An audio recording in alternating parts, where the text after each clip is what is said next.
a second here. Okay. Let's get started. Recording in progress. Okay. Here we go. Opening up the room. See who's still joining us. We've got a stacked panel tonight. Whoa, there's who is that? George doing that? Yeah, hang on. George. Last guy in the room, always. Come on. 2 years in, we got a Zoom echo. All right. We're gonna get started in a second, everybody. Sorry for the technical echo. It's George's it's the bat symbol for George. Well, now I gotta figure out how to turn on the video. We do technical problems in the shadows, George. So yeah. Well, I didn't have a problem. I'll give you a call later. We don't need to do that now. But everybody, we're gonna get started just in a second. And we'll be posting links and all that, but we're just gonna let the room fill up for a second. And thanks for joining. If this is your first time drawing, we're gonna get drawing in just a few minutes. All right. Wow, we got a lot of people here. We have a lot of people on film, like on our camera as guests with us tonight, and some amazing talents. And then we got a lot of people in the room. Going to be a good night. And amazing photo reference. Thank you, Chris. Tim, we should be. I think it's good to go. Catherine, just to warn you, since you haven't really been here before.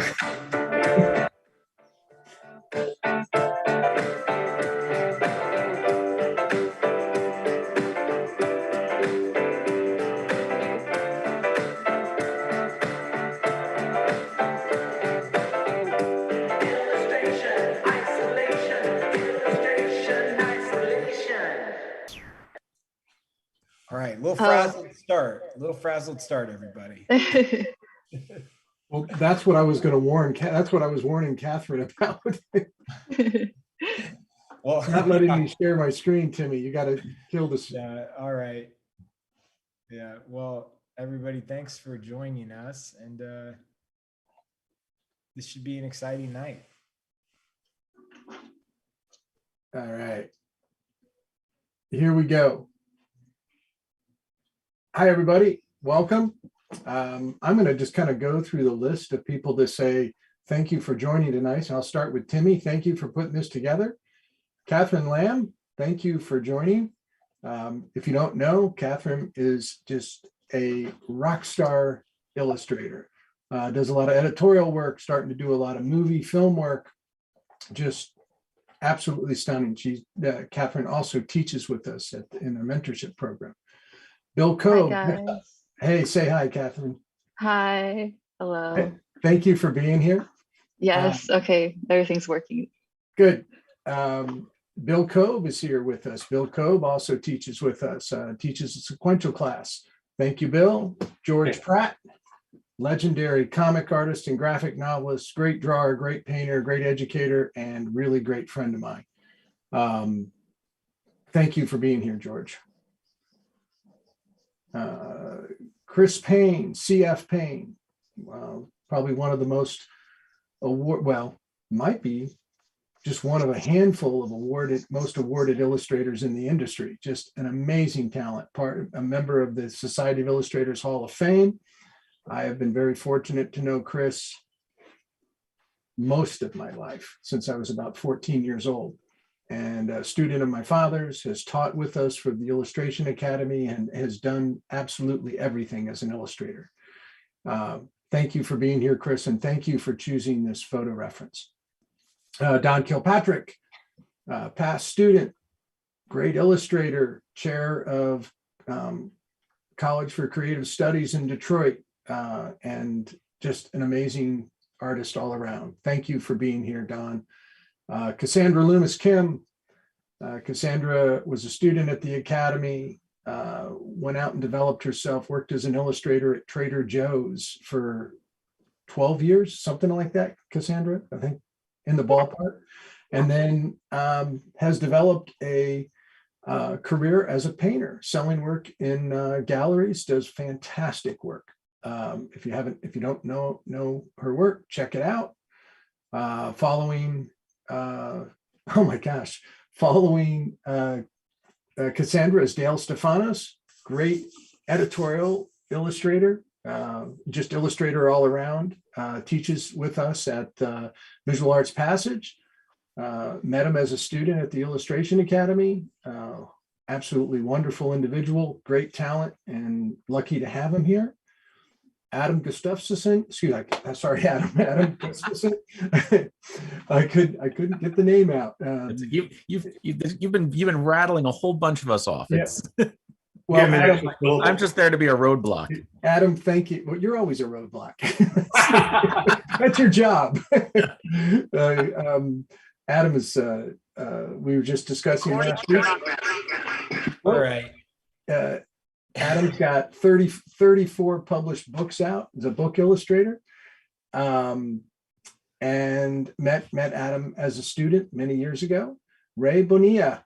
Raymond, thank you for being here. I didn't know if you would ever talk to me again after last Sunday, but I didn't do it. The Kansas City Chiefs did it. We're no longer best friends, John. I know, but I was gonna say, hey, how do I get my refund on Twitch? Because I dropped it. As soon as I dropped it, 2 days later, you come back. We got the notification you dropped it, so that's why we came back. Yeah. I'll be back. Great illustrator, great painter, and I think I've hit everybody. Did I miss anybody? No, I think you got everybody. So what a crowd! That's it for tonight. All right. No, I know. Sorry, but what a crowd! Hey, we are doing Great Expectations tonight. You can all thank Chris Payne for choosing this reference. It's stunning. I'm just going to click through. If you're new to us, or if you've been here, you'll know that we draw 2 20-minute poses, and then we do a 40-minute pose at the end.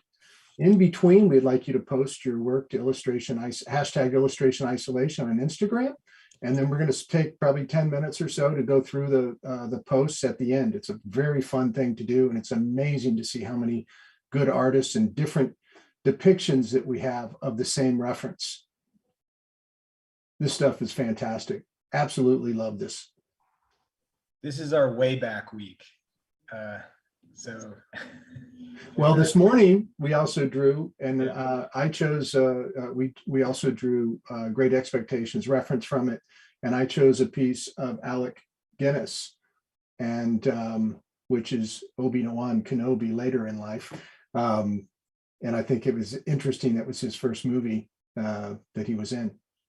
So. Yeah. All right, I think we're ready to go and to draw. Oh, by the way, I stuck this in here. Chris has been practicing. This is what we're up against. I love the fact that you've been drawing these characters and have drawn these characters before. Found this online. I thought it'd be fun to post. Oh man, that's awesome. Did you do the last one too? I feel like I saw the last one done before also. He's probably done them all at this point. Yeah, probably. Okay, so it's time to draw. Again, post your work in between poses to #visualartspassage.com, or excuse me, #illustration isolation. And I'm ready to go. Yep. All I will say is if this is your first time joining us, please draw with us.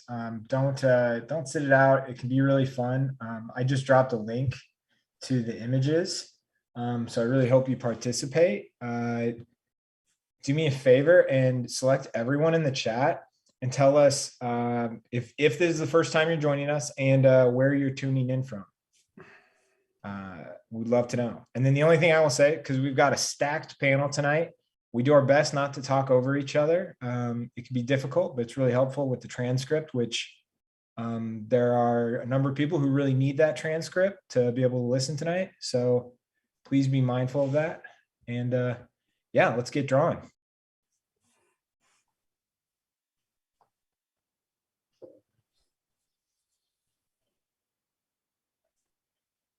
Everyone's Timmy, now we're afraid to Everybody goes talk. silent. Right. Oh, go ahead, Cassandra. Go ahead, Cassandra. Hey, Timmy, we're all afraid to talk now. I know, I set it up so bad, it was dead silent. That was awful. Timmy being the transcript bro here. I mean, come on.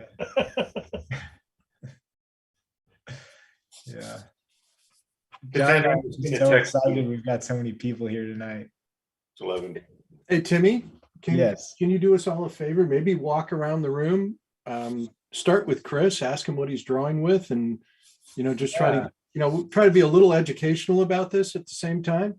Yeah, absolutely. I get to ask for the first question though to Chris. Why these photo references? What interested you? Well, I think I remember the first time I saw this movie, and visually, it's just such a compelling movie. I mean, the cinematography is just incredible. The casting of all the characters. I mean, Francis Sullivan as the lawyer, Finley Curry as the convict. I mean, everybody. It's just so beautifully. And there's just, the thing is, so many of the shots, they're just so beautiful. I consider to be like almost like you would consider in a film like a throwaway. It's just really quickly, I do have to say, a couple people, we got people tuning in from everywhere, all ages. A couple of people have said their lack of familiarity with it. Can we give a quick, just like a Cliff's notes? Okay, it's about 1943.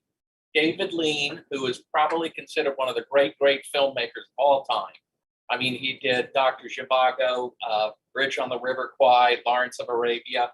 This is a black and white. The cinematography is incredible. As John said, it was Alec Guinness's first movie. Also has Sir John Miles in it, Finley Curry, a very, very young Gene Simmons is in it. And it's from a classic Charles Dickens story, Great Expectations. Takes place in kind of Victorian England, probably around the time of Benjamin Disraeli, in the 1840s, something like that. And the costuming is great, the lighting is great. It's to boot, it's a very entertaining movie. It's just very entertaining. What is this? I highly recommend it because shot after shot after shot, there's great imagery. I know it's kind of a saga story. What is the gist of the story? Well, there's a young boy, his name is Pip, and he is being raised by as I recall, his aunt or his sister, very poor, out in the fields. His stepfather is like a blacksmith. He's contacted by this older woman to come and visit, and she introduces him to Estella, the young lady, who's very cruel to him all the time. But anyway, as he grows up, he finds out that he has a benefactor who is going to finance his way to becoming a gentleman. In England at that time, that was a big deal. And it's more or less that story. He finds out who his benefactor is, which is surprise. There's a lot of twists in the movie, in the story. But as I said, it's just so beautifully filmed. Okay. So now the more grittier information. What are you working with tonight, Chris? I'm going to start off with some colored pencil. And then if I have time, I'm going to try to roll some paint on it with a brayer and come back in. So I got to kind of work quickly here at this point, get a few bullet points in, and then see if I can, come back later with some paint. We'll see if I have time to do it, pull it off. Yeah. Wow. All right. I'm going to hop over to Don. Don, what are you working with? I'm using acrylic gouache. I just really like how it works. It kind of has all the qualities of traditional gouache, but once it sets and you can't lift it up again. So What do you have a particular brand you prefer? Yeah, I've been using the liquid text only because they're just, and that's a recent thing that they've come out with. And you can intermix it with the heavy body or any of the other stuff that they have in their lineup. But I like this because it goes down really matte, just like gouache does, and it pretty much acts like gouache has acted for me. But I can be heavy-handed with it. It's not going to lift up if I get it wet again. So. Yeah. There's a few different brands out there, but that's the one I recommend. It's most cost effective, I think, at least that I've found.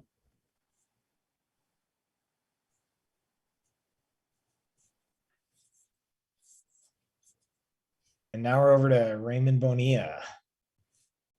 Oh, Live brush. He's kind of our live brush villain, or like wrestling heel of illustrators. He's the heel of. Yeah. I just want to request that if there's any questions that Timmy, you can ask them on behalf of John. I will not be talking to John or until the lawsuit is tied up. Until the lawsuit is tied up, or until the end of the maybe Monday potentially. Ray, Oh, that's kind of cold, Ray. Ray, look, I'm sorry. All I can say is, would somebody go teach that coach what a squib kick is? Yeah, I know. Oh man. And how about chuck a receiver at the line of scrimmage? I know. I don't know. It's just like, what were they thinking? So now the Bengals have to put up with this. We'll see how they handle it. That's right. Now it's Chris versus John. Yeah, Cincinnati gets to be in the box. All right. Yeah. All right, we've maxed out our football talk. Oh, sports ball. That's what That's you a wrap on Ray. It's no problem. It's just we're really That's what you think. What was that, Chris? I said, that's what you think, Tim. Yeah, We're just going to take over. Yeah. It'll be a complete takeover. And then I think the attendees, they're not as captive as you think.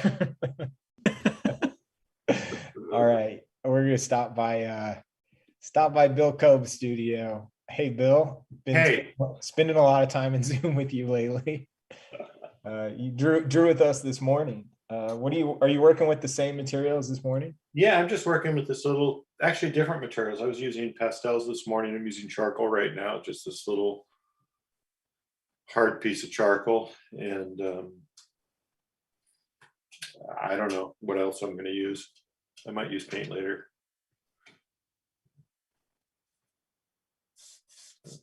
I'm not watching any sports ball. I don't have a dog in the race or horse in the race or whatever. I was going to tell you to say something about sports so that the transcript filled it up, despite Timmy. Bill would be like, I really like the Chiefs' costumes. Yeah. All right. Hey, My wife would phrase it as outfits. Good outfits. Are you real sports nuts? All right, Cassandra, what are you working with tonight? Is this the walnut ink? Yeah, I'm working with walnut ink. Oh, cool. We have a really great blog post that was written by Cassandra on how to make walnut ink. Yeah. Did you make that walnut ink? Yeah. Cool. Thanks. What made you choose it for tonight? I thought the photos with the lighting was perfectly suited to use some nice walnut ink. I like how the big bold shadows. Seems like it'd be fun to work with it that way. Yeah, it looks great. Thanks. Real quick, speaking of last time we drew together, I drew with you. Anybody here get and find those videos I talked to you guys about? Oh, I watched them. How about it? Really good, really good. Yeah, he really picked out some interesting people, and I like that he goes through their whole career. Oh yeah. What was it? It's the Unsung Heroes of Illustration videos by Peter Beard. Oh, those are great. Yeah. Yeah, it doesn't hurt that he sounds like Ringo Starr. He has like this Liverpool accent, so it makes it extra fun to listen to. And he talks in a very soft and very soothing. Yes, he has a delightful voice. Okay, Dale, we stopped by your Boston studio. The studio outside Boston. Foxborough, where the Patriots play, but never mind. We don't want to talk about football. Oh, Dale's lost twice. Yeah, Dale is kind of, I know. if Dale's you're a lost new more than all of listener, us. if you're a new listener, Dale is kind of the bad boy of illustration. I don't know why. I'm lovely. It's the rock band. Well, I was actually, I almost texted you the other night, Dale, because I was thinking about topics we could draw, and I was like, we should do a hairband tonight. Oh, Yeah, would be incredible. but I was worried it might cause you to relapse into your hairband day. Do you wear leopard print for the episode? Oh, I'll have to continually ask him to put the camera on his work. Yeah, I know. Back to the drawing, Dale. Back to the drawing. Dale, have you ever noticed that your hobby of cycling and your former interest in hairbands? Timmy, you're late to the party. I grew up as a swimmer. I'm wearing a Speedo. As a teenager, I'm in these bands with the spandex, and then So did these hobbies? I'm getting into bike racing with the Uh-huh. and then come on. So I don't know. Did these hobbies only happen because you had the outfit already? Yeah, I'm sensing a Yeah, theme just- here, Dale. Dale, I can't wait to read the transcript from Bill, are you currently wearing a Speedo? Is that what you just said? How about those bills? Right. Okay. Oh, that was so much fun. Oh, what a game. It was. Okay. All right. Hey, Catherine. That's the way to Catherine. throw them off. Catherine. Yeah. Exactly. Hello. Hi. Catherine, new Catherine. new visual arts passage mentor, which is really Yeah. exciting. Yes, I'm Um, so excited and- to be here. First time drawing with us tonight too, which is awesome. So, Yeah. Thanks for Catherine, joining. I'm What so are glad you could make it. Oh, What are you- thank you. Great. What are you working with tonight? Just Oh, pencil? just yeah, good old pen and pencil, and in a That's great. moleskin. Oh, thank you. Yeah, I'm in New York, and I don't know anything about sports. I'm sorry. I think the audience is thanking you. Yeah, I know. Yeah. Yeah, we're getting. Somebody says, "Do you guys ever stop talking about football?" Yeah. So, so I think that should be the pin in it. All right, Adam. What are you working on? I am working with pencil, India ink, gouache, and at some point I'm probably going to get desperate and just grab whatever else is next to me. So the kitchen sink, right? Yes, that's pretty much. I was very limited the first bunch of months and weeks I was here, and I remember that being around Illustration Academy and Visual Arts Passage people, like it starts to give you like stuff envy. Like you just go like, I should try something else. I should try something else. I should, and you then start thinking in these things. So it's like I'll start in pencil and I'll look at a big black blob and go, I'm thinking in ink now. And so you guys make me multilingual in the language of stuff, or at least you make me wish I was. Mm-hmm. Pretend to be. And last but not least, we're at back in Kansas City, where I am, with John English. What are you working with right now, John? I am drawing with new pastel on a mid-tone paper. And I'm just reveling in this guy's chins right now. I know. It's fantastic. He's got a few. Yes. I want to lodge a complaint that I wasn't asked what I'm drawing with. We went straight to spandex. So Yeah. I'm gonna second that. What kind of spandex are you drawing with? I'm That's a using great question, spandex to wipe the charcoal away. So I'm just kind of curious, John, because this morning you guys spent quite a bit of time, you and Bill spent quite a bit of time talking about, how to start your image. And I was just curious, do you want to, since I know we got a lot of beginners here tonight, maybe is that a good topic to open up? Yeah, I'll give a quick shout out about it, and then I want Chris to talk about it a little bit, because I talked about how he starts this morning also. I kind of lay in, just loosely try to lay in flat overall shape first. And then I start with, once I get the shape of things right, I start identifying, kind of where things go. And then I just can build out from there.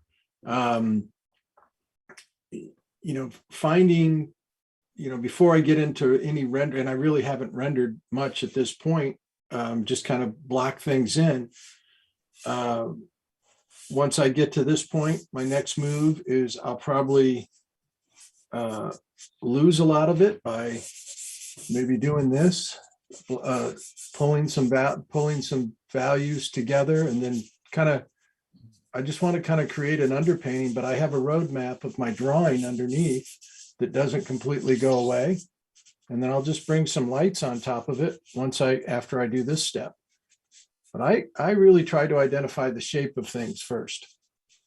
John, that looks awesome. It really does. Yeah, it really does. Yeah.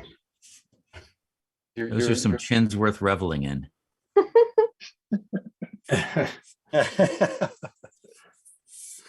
There's a sentence.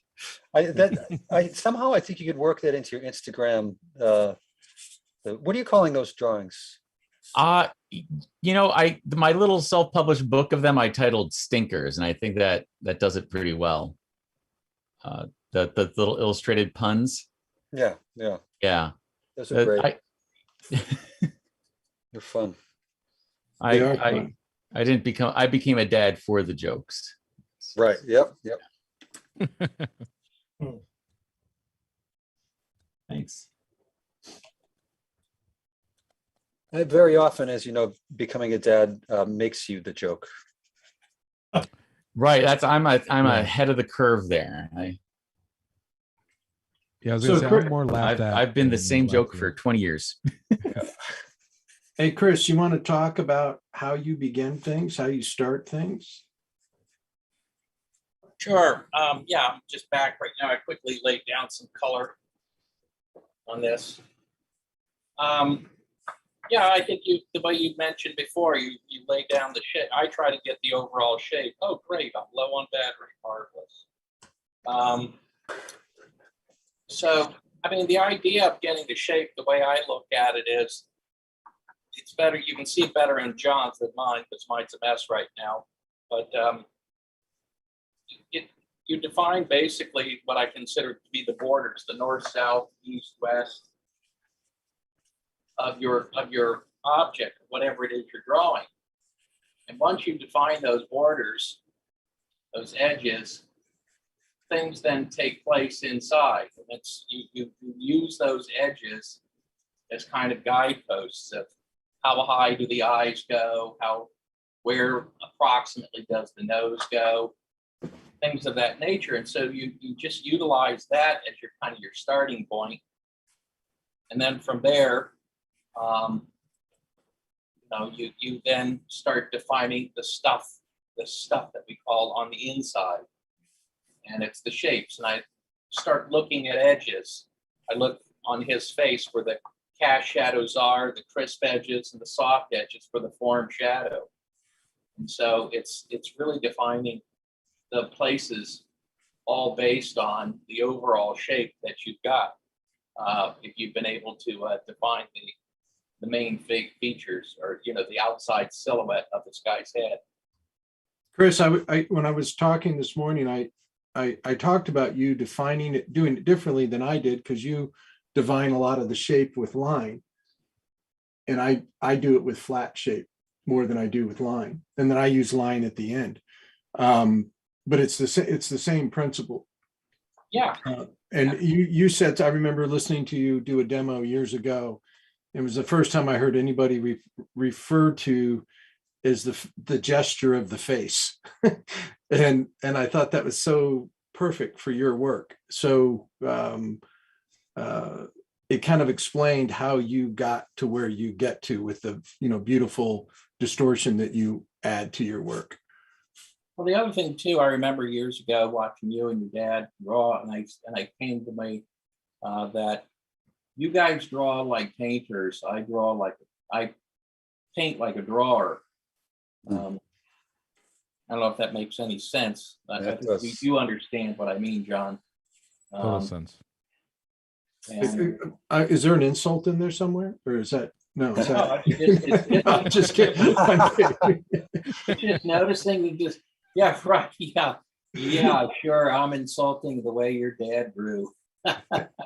No, I think, no, I mean, it's just, you just saw the way, like you said, you draw with these, you start immediately with the shapes, the flat shapes. I define that shape with a line. And then, as I say, things then start to happen.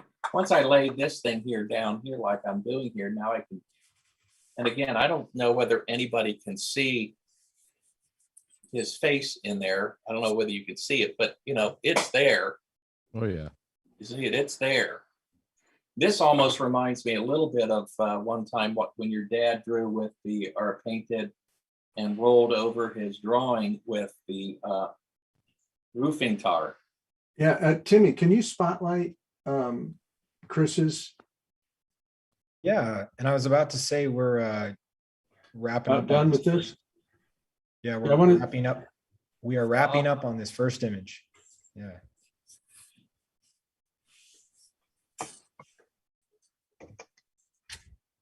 But you can see the face, he's in there, and all I'm doing now is looking at the crisp and the shapes, and it's crisp and softs and defining the shapes here. So would it be fair to say, this is how I described it this morning, is once I get my shapes right, and when I'm thinking about rendering, like what you're doing now, it's like, I'm just thinking about forms principle, how light affects Exactly. form. And that's really what rendering is. Yeah. And using the basics of understanding, what's the difference between a core shadow and a cast shadow, what creates hard edge and soft edge, the direction of the light, what a terminator is and all that fun stuff. And you learn how to apply it to the face and how the light affects the form. And I usually with students try to break it down into really simple terms, and just I refer to as drawing, paying attention to the twos. You have two shadows. Essentially, you got form shadow, cast shadow.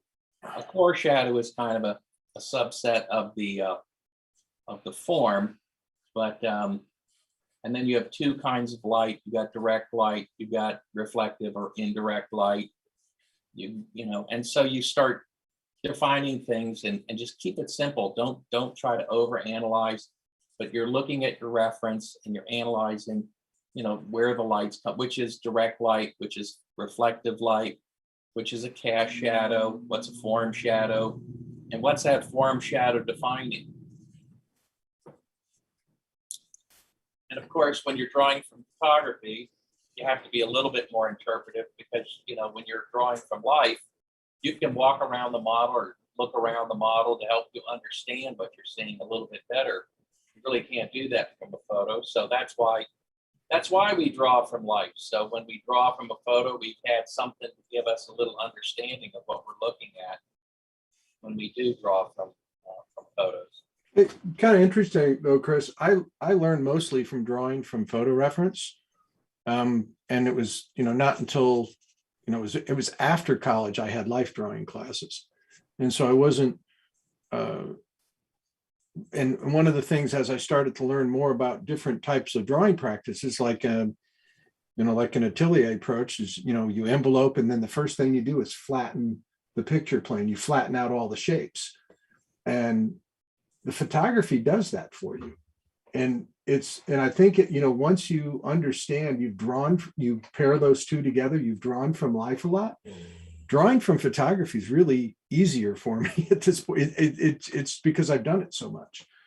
Well, I mean, they just do feed off each other very, very well.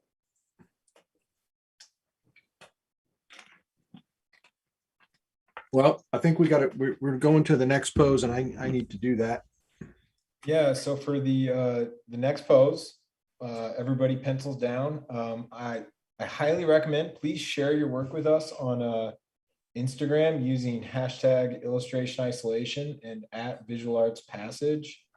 The fun part of that is at the end of the night, we're going to scope out everybody's work. And it's just a really fun way to see what everybody's been drawing. We've got a lot of people here tonight, so we're probably going to be flying through it, but it's going to be awesome to see just a lot of people from all around the world who are drawing with us tonight. So one thing I'll say though is don't wait until the end of the night. We move pretty fast and we only refresh once, so please post it. But other than that, we're going to move on to image 2.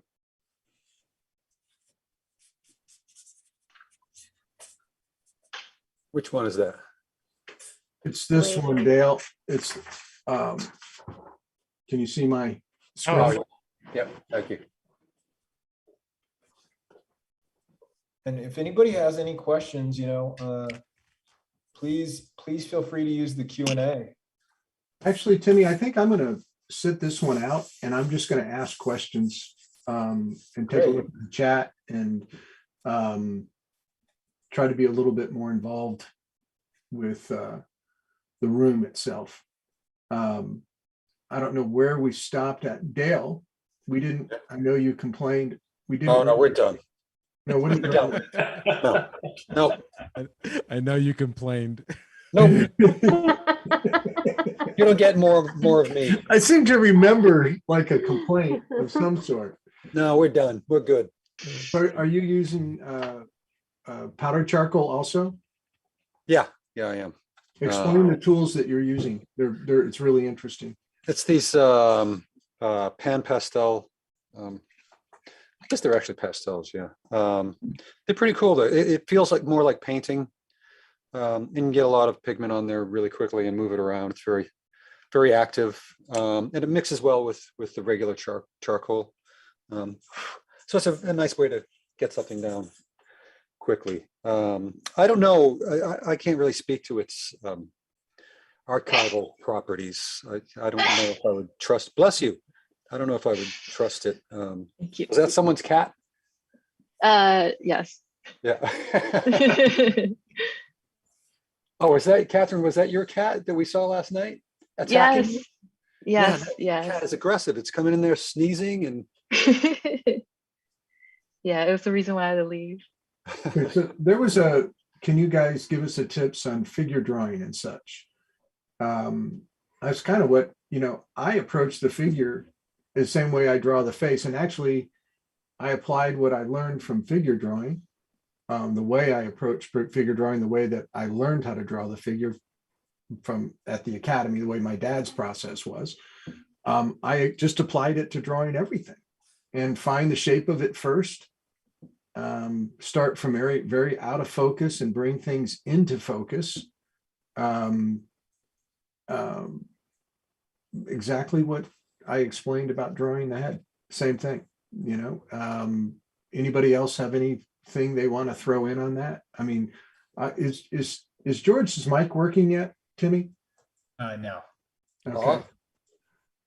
That's too bad because he's a magnificent figure drawer.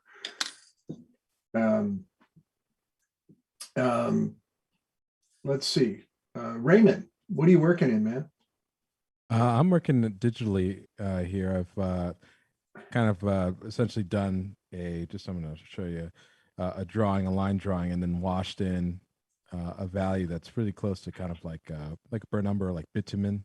It just really feels like an old time, like either like a Harold Speed or Sir Henry Rayburn painting, like portrait painting. So I'm kind of trying to channel that as much as possible. And then I'm just overlaying a cool on top of it to make the shadows feel warm.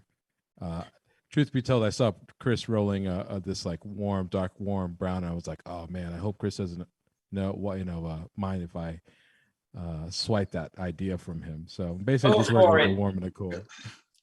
Go for it. Chris has been swiped from his entire career, and I was one of the guys doing it. So if he's not okay with it by now, it's not going to happen. We've all swiped from somebody, Yeah, including Chris. It's just it's gone through Chris's filter and become Chris, which is the ultimate goal. So Ray, when you're painting digitally like this, I know that because I'm looking at one across the room I have of yours, that you're fantastic with traditional material too. So when you paint digitally, are you thinking like in the same mindset, same approach as you do traditionally? It's absolutely the same approach. The only difference is just the fact that I'm drawing on a Cintiq rather than painting with a brush. I pretty much echo what you were saying before about drawing, how like drawing the figure, you use the same exact method from drawing, I don't know, a fire hydrant versus drawing a head. It's the same exact thought process. And the fact that, Chris might start a little bit more linearly than you, but we're all trying to, working general to specific essentially. And so that's all I'm doing is just getting, got a drawing in where I just found my major masses or major light and shadow shapes, worked a middle tone. So it was easier to create or to judge my lights and my darks. And then I'm just working specific values on top of that. And basically just giving it a couple of passes of refinement, because the more I go over, the more I understand, and the more I can more information I have down, so the more I can compare off of. So so it's the same exact thing. Is it all one layer? I'm treating it almost like I would a traditional painting. So I colorized it right here, but this is my drawing, which is a really simple drawing right here. I would have done this with charcoal or with a brush. And then I take that drawing and I stain it. I wash, up sort of a little bit darker of a middle value, a value that's probably a value 7, maybe two steps darker than the middle value. Then I basically start putting in darks on top of that. So it's exactly like what Chris was doing when he rolled that dark on top. It's very akin to, this is a little bit more akin to doing a lift out in oil paints, or doing it with vine charcoal, where you sort of place vine or pastel over an area and you use a kneaded eraser to create your lights and then work your darks. And that's all I was doing, was just creating an underpainting that basically charted out my lights and my darks. And then that informed my my color pass, which basically is just putting smaller and smaller shapes, or pulling out smaller and smaller forms out of the face. So you're working in Photoshop. Correct. Do you ever was that the question? Yeah. Oh yes, man. Jeez. All he wanted to know. Somebody. Okay. All right. I've got two things. Somebody said, so are we still drawing the same guy? The answer is no. No. Sorry. Moving on. Okay, let me just say, I don't need any help, guys. We are moving on to the second image that happened a while ago. Yeah. One thing I want to say though is this is great advice from Ray, and if you're interested in what he was talking about, or you liked what he was talking about, he's actually teaching a portrait painting class with us that starts in just a few weeks. So you should scope it out. It's a mini course. It's only 5 weeks, but it's kind of a hit the ground running class on portrait painting, digital portrait painting. You call it, what do you call it? Traditional. Tradigital. Tradigital. Copyright, trademark. Yeah. Yeah, don't steal it, Dale. Yeah. I could already see it. Is it from paint to pixel, or is it pixel to paint? I can't remember. Man, I think it's pixel to paint. It's no, it's not. No. We came up with it because we wanted to maximize. You wanted to set a visual arts passage record on alliteration. It is and course name length, which is so it is paint to pixel digital portrait painting. Oh wow. Say that 5 times real fast. Yeah, Yeah. he said, I won't teach with you unless it's named this. And obviously Ray's name carries a lot of weight, and we were forced to agree. We were accommodating. Well, the sad thing about it was that Timmy and I actually worked pretty hard on that. It was about an hour and a half of texting back and forth, and then being like, so what do you think about NFTs? I don't know, Ray. We gotta name this class. I went to bed pretty proud of myself. That's the sad part about it, you know. It is not a free course, but I will say this every Thursday is free. So, but the mini courses are much more intimate. They're usually around 10 to 15 students max. So you're getting a ton of one-on-one attention. It's a lot of fun. I also just want to confirm, because a few people have asked, we do our best. We try to answer every single question in the chat. So we try not to skip anything. As long as we think it, is going to be educational or helpful, we'll try to tackle it. So please ask questions tonight. I have a couple more things I want to say. Have you used Procreate before, Ray?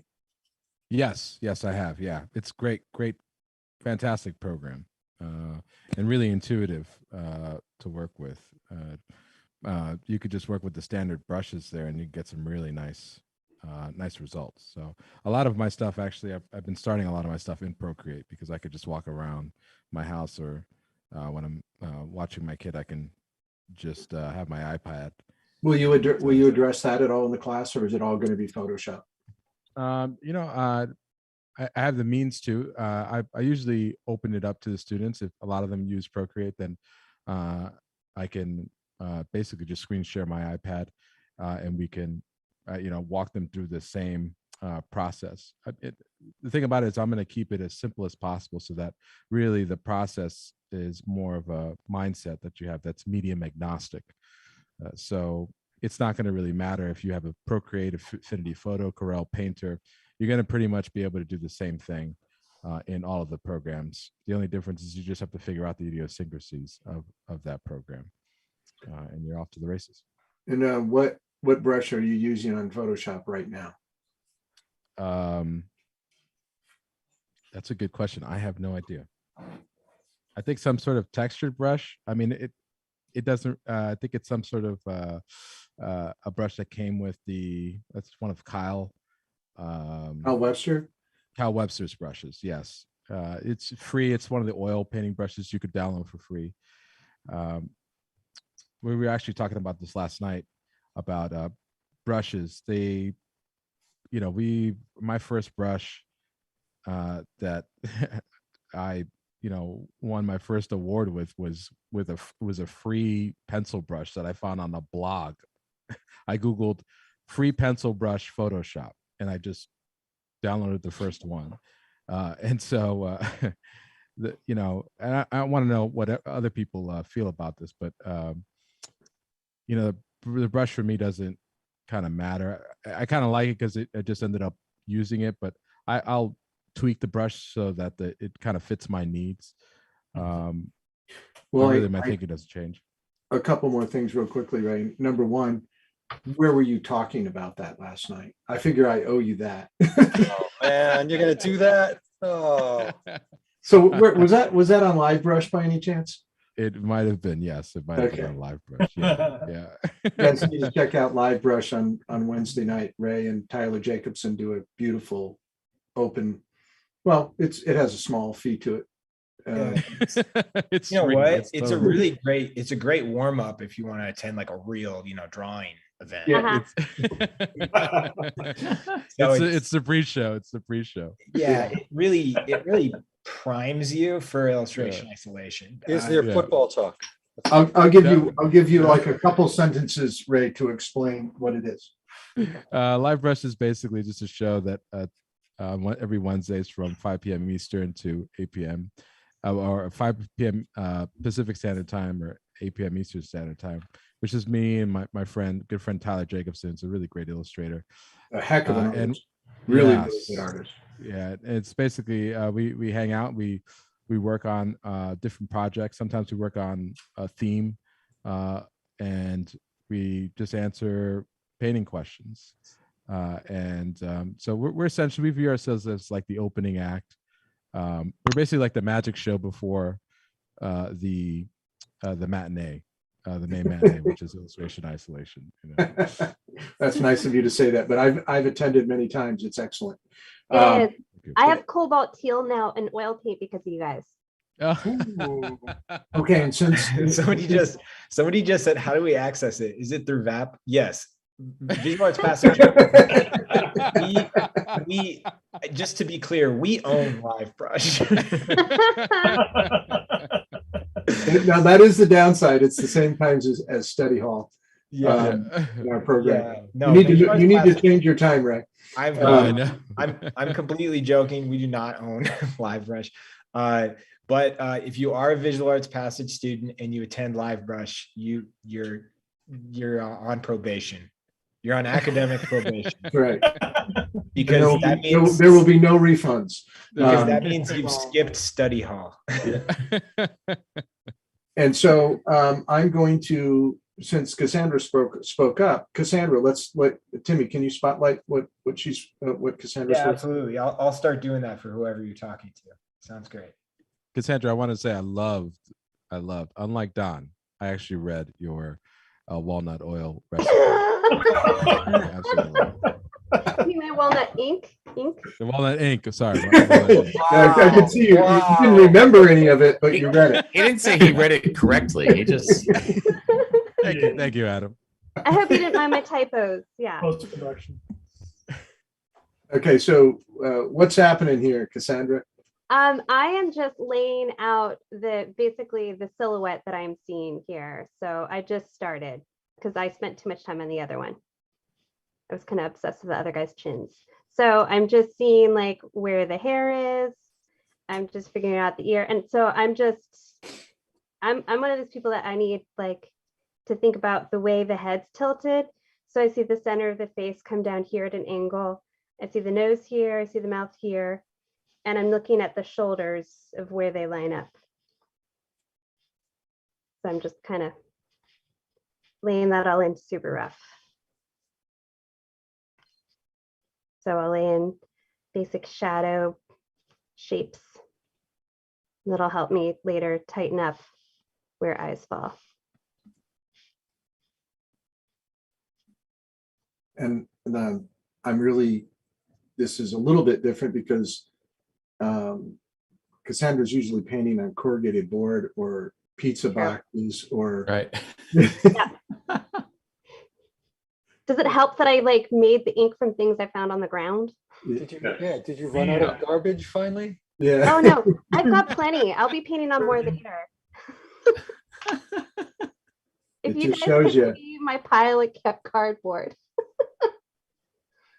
It's what you know. What Cassandra, sorry, Cassandra, what? I used to get teased about picking up pea stained envelopes and using them in collage. Not that I ever actually picked up a pea stained envelope, but that was kind of the running joke. I was gonna say I would still tease you. I bet you did. That's the secret, you know. Well, I feel like if I can paint well on cardboard, I'll paint well on expensive stuff too. But why not? Like, why waste my time when I've got good free stuff lying around, right? Hey, absolutely. Great. So let's keep moving around the room, and we can come back. I want to see where this kind of lands. So who should we go to next? Let's go to Adam. Hey there. So actually what you and Chris were saying is very much how I start things too, kind of finding the shapes and the perimeters. A lot of it is about finding trajectories, like her head started off as kind of like this funnel that shoots out of neck. But looking at where it kind of falls to on the rest of her body, like is this inside of her armpit, rib cage area? Does it how does that angle relate to the skew of these other major shapes? So I was kind of like looking at her geometry first. And once that was in, I started, blocking in the shapes of the shadows. Again, a lot of geometry, looking where planes break from each other. And after the big ones, you then start finding smaller planes, like, this big jawline cheekbone thing then gets followed by the little shapes of her nose. And so right now I'm adding gouache lighting to it. And what I've done is I've just squinted at the reference. That's a large part of my eyes are never open in this whole thing. So I'm just squinting, which allows like the your darks mass together, your lights mass together, your midtones break away from them. And so I'm going ahead and going through and like hitting like where these lights sort of crest. And even though we're on a tight frame, I'm trying not to I'm trying to be fast but economical, because I know the longer I look at it, the more I'm going to see. Which is to say, as I was saying this, I looked down and realized the light is hitting the corner of her eye here, but I was dealing with larger shapes then, and that hadn't come into focus yet. So then I'll take like almost like a wash of the white, and sort of work these networks into each other, pay attention to where they still have hard edges and where they might render in and out of each other.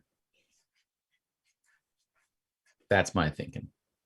That's your opinion. That's your approach. No, that's my thinking. That's pretty amazing. It looks awesome, Adam. Oh, thanks. Really, really well done. I drove cross country in 1996 to learn some of this stuff.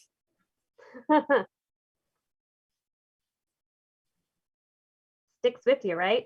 Oh yeah. It completely changed the way I wasn't ready at the time to do anything worth looking at, but it changed how I thought. Yeah. I'm still beginning to implement things that I learned then. Yeah. And we're talking about the Illustration Academy. It completely affected the way we looked at how we worked. Mm-hmm. And that was started in 1995. My dad and I started it, and Chris Payne had never missed a year, taught with us for 25 years. So did Gary Kelly, and then Brent Watkinson, and then a number of, so many other, Anita Kuntz, and I've been the last few days, I've been working on curating a lot of my father's work, and I've been going through photography from the Academy. George sent me literally like a half a terabyte of film demonstrations, all kinds of stuff that he had collected. And I've just been, kind of trying to wipe the tears out of my eyes and laughing and going through the whole thing. It's just absolutely phenomenal to watch, to look at. See all these, and I pointed out last night in study hall that we're going through 2016, and I probably ran into like 50 images that had Catherine Lamb's was in the photos. Tons of photographs of Chris, and it's a lot of fun. But it's also thanks to COVID, we're not doing it right now, and but we are delivering our online program, which is very much the same point of view. That's beautiful, Adam. Really thank you. All right, let's go. Hey, Don. Hey. How you doing? I'm doing fine. How are you doing? That's the real question. Well, let's get that other guy off the screen. There we go. No, things are going. Yeah, it's going really well. I'm, it's really great to listen in on how everybody approaches things. I have a very similar approach. For me, it's like finding those large shapes and adjusting those silhouettes, and then eventually I get down the line. The other thing I'm trying to really focus on with this is I'm looking at this as a complementary color strip. Trying to, or at least a kind of a weak yellow somewhat weak violet, and trying to, work off of those two colors, but also working in, with a darker value of each and lighter value, just kind of keeping it simple until I land on something where I'm happy with where it's going, trying to adjust and trying to get the gesture right. It's, a lot of what everybody else is saying, and just really trying to find that silhouette or the, shape things as you go kind of approach. I love your color choices there. Yeah. Really, Mhm. really beautiful. So And I love the mark making and the, the line, the quality of the line and everything with the brush is just beautiful. Oh, thanks. You could just be left alone. Yeah, and I like to, I always enjoyed drawing, and I don't know if I always used to blame it on being left-handed that I never really took to charcoal drawing, but when I started realizing that, drawing can be translated from paint to, graphite or whatever else, it really opened things up for me. Because I'd always get hung up on, like, my hand's always dragging over what I'm drawing. I'm going the opposite direction that other people are going when they're drawing and stuff. And I used to get hung up on that. And I try not to get hung up on that anymore in paint, and especially gouache, because it goes down matte, kind of like what I would imagine, more dry pigment, dry media would go down. So, yeah. I totally Don, agree Dean with you on that, Cornwell Don. Yeah. Dean Cornwell was left-handed, Don. Are you Hey, saying hey. that Dean Cornwell's not good? Yeah, Exactly what he's saying. Yeah, yeah, and I have issues with that and walnut ink too, but Chris, where's Dean Cornwell from? Louisville. There you go. he's from Louisville. Mm-hmm. Yep. I didn't realize that. Got his start as an illustrator working up in Chicago, but he's from Louisville. That's why he used to do those bourbon ads. Oh, okay. Anybody in the room that's interested, some of the names were mentioned. Dean Cornwell was just an amazing illustrator. There's a phenomenal painting of his at the Detroit Athletic Club, and I don't really get in there that much. I'm not classy enough, but I've got a couple of classy friends that get me in there to look at it. It's right behind the bar. It's pretty awesome. And when I went to LA for the first time, I went to the library downtown LA, and there's Oh, those man. beautiful, oh my goodness, Those murals are nuts. Okay, so color. Whoa, He studied with Frank Brangwyn to learn that. Chris, that looks Yeah. amazing. well, he studied with Harvey Dunn too. oh, that's right. Right. But Brangwyn was the muralist that he really studied with it. Now, correct me if I'm wrong. Did Harvey Dunn do a series of illustrations, World War I themed illustrations, like? Well, he went soldiers over there. He He went was over there. War correspondent. He documented. Yeah, he went over as a war correspondent, and it's a fascinating thing. He created this mechanized The easel. drawing box that Yeah. basically had his paper on rolls, on a Oh, roll. wow. So instead of having to flip the paper, all he did was crank it, because you're in the field trying to draw. You gotta Yeah. a little bit, because some of What's the the guys. stuff going on? But yeah, you're drawing while in combat. I can only imagine what a harrowing experience that was. Oh yeah. It kind of goes beyond illustration isolation. A little bit more intense. Yeah, there's actually a very interesting documentary film on the war artists, particularly the World War II artists. It's called They Drew Fire, and you might be able to find it online. It's very fascinating. Talks about Kurt Ebby and Howard Brody and a lot of the guys who did a lot of that stuff. I was lucky enough to see Howard Brody's sketchbooks and drawings at the Academy of Art, and it was, I guess he had donated a portion of his work there, and it was, those drawings were incredible, and to think that they were done on the spot is pretty. I have a question. When you're talking about war artists, I'm sure there's a lot of people who don't really like what. I'm very aware of like war correspondence for photojournalism, but I'm sure there's a lot of people who have never heard of like a war artist. That's kind of interesting. But it's in many ways a lot, very similar to what you're describing there with a photographer or a, other correspondent. I mean, they're pretty much acting in the same way. Winslow Homer was on the front lines of the Civil War and would work with an engraver, send his drawings to the engraver. The engraver they'd go back and forth and work that, and then it'd run in the public, it'd run in like, what was it, Harper's Weekly? Yep, Harper's. And it's yeah, but have you guys seen that? It was published in the 1940s. It was like a step-by-step, Boris Artsaboshev's in it, Rockwell, where it gives you a step-by-step of their process. There's the art, an amazing drawing of a couple of I don't know if they're B-24 bomber pilots that are in there. That drawing study is just whoa. Yeah, that book, it's got all kinds of people like Leslie Reagan and all. Yes. Yeah, that book is an amazing book.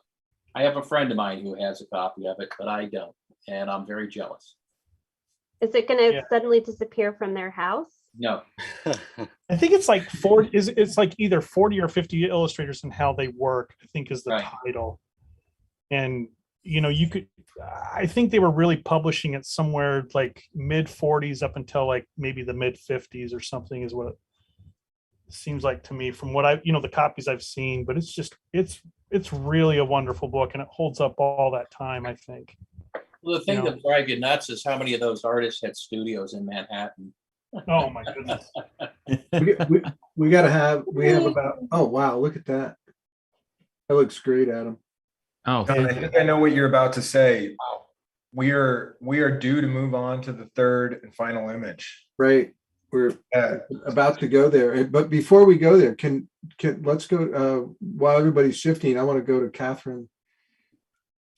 Oh, yeah. Hello. Hey, Catherine. Looks great. Well, just to be Thank clear, you. before we dig into it, we're moving on to the third image, everyone. So Great.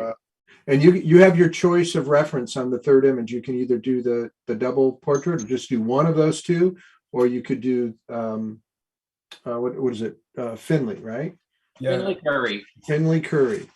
but we generally go pretty long on the last image. We're going to draw for probably another like 40 minutes. So it's a little bit of a longer pose, but so do what you can and do what you want. Really beautiful, Catherine. Thank you. wow, That's the that's pencil, right? Really nice. Sorry. You're just using a graphite pencil. So I'm actually using a ballpoint pen, Oh, pencil, and also a white gel pen for any Oh, mistakes awesome. that I make. Yeah. so maybe you could talk about that a little bit. Yeah. So a lot of like my figure drawing, well, a lot of where I've learned my figure drawing is actually from Pratt, because I went to Ringling and I learned under him. So like very similar to like all of you guys, I usually start with like the big shapes and then like slowly go back in and work on like the medium shapes and then the smaller shapes. So I usually do all of that in pen first, just to like kind of like get the like silhouette down. And then I would go in with pencil and then doing the values. So yeah, and I would like later like smudge everything and then like go over in the gel pen to kind of fix the mistakes. That thing I learned from Pratt, because in Pratt's class I've learned a lot of like just like experimenting with the tools that you have and not really like caring about like the quote unquote rules of art. Because I know like in high school, like when I was like learning, people were always like, oh, you cannot smudge. And then I watched Pratt just like smudge everything in his sketchbook. So that was fun. Yeah. Because you sloppy. So but man, it comes out so cool. And I'm just like, oh shit. That's what Jordan calls flailing. Yeah. So yeah, and I kind of approach it the same way I do painting. I'm more comfortable with painting. I work mostly digital. So like, which is nice because I get to like expand my brush and like, you know, make a tiny brush like at my whim. But when it comes to like traditional stuff, I treat it the same as I would painting. So just kind of like slowly blocking in like any like shade or like value that I see until I kind of like just come to the final, and starting with like the darks, like the ultra darks, and then going to the midtones, and then going back into gel pen to do the highlights. So yeah, a lot of it is informed by painting. And any medium I do, just kind of the same process. Well, I think that, painting is drawing. It's very, very much the same process, just a little bit more complicated materials at times. Yeah, for sure. I have tried many paints, and I hate them all. I think my favorite one is gouache, though, and my second favorite is watercolor, but I absolutely, like, my biggest enemy is oil and acrylic. Why is that? Oil just doesn't dry fast enough for me. It takes like 4 days to dry, and I have to, like, I don't know. I can't deal with that. Like, emotionally, that torments me. And yeah, and acrylic dries too fast, and that also torments me emotionally. So I have to go for the other. Yeah. I love that. I love how you're describing Yes. that. Yeah. Thank you. Yes. Yeah. And Catherine, Own most your of your- pain. What is most of your work done for, would you say? Usually, for the most part, it's editorial and like private commission. So the editorial, that's the reason why I go digital, is because like the turnaround times are so fast. So I resort to digital. If I do, yeah, I have been doing a lot of like traditional work for my private clients, which is nice because it's people always say like, oh, it's very similar, like painting traditionally and painting digitally. But honestly, it's it's like two completely different mediums. So it's like refreshing to not have to like stare at a screen all the time. Right. Can I say something? Because I know you're not going to say this, Catherine. Go ahead. Just for anybody wondering, the New York Times listed Catherine Lamb as the year in illustration for 2020, most memorable illustrations of 2020. There was a lot of news and illustrations in 2020. I just think that's so cool. That was amazing. Oh, thank you. Awesome. Yeah. Congrats. Just I made so much money during COVID. There was somebody that said this, can I really make money if I sharpen my skills? Huh. Everybody on this panel makes their living from making artwork. Right. Yeah. Mhm. And that's, that I know Chris and myself and everyone here, that's what we've done. That's been our whole career. And you got to understand the industry really well. You got to have a strong skill set that it's aimed at a part of the industry that's functional for people to use in the industry, meaning art directors. Chris Payne eloquently described illustration, just kind of blurted out one day. He said, illustration is art under the circumstances. And I think that's true in many ways, but there's definitely a rhyme and reason to how it works. I'm going to keep, Catherine, this is great. Catherine, thank you. Catherine teaches our process, skill, and craft class with Visual Arts Passage. And we're in our first week of classes. And I did most of the first class with her, which I'm kind of a sidekick in that class this semester. We have a large number, and it's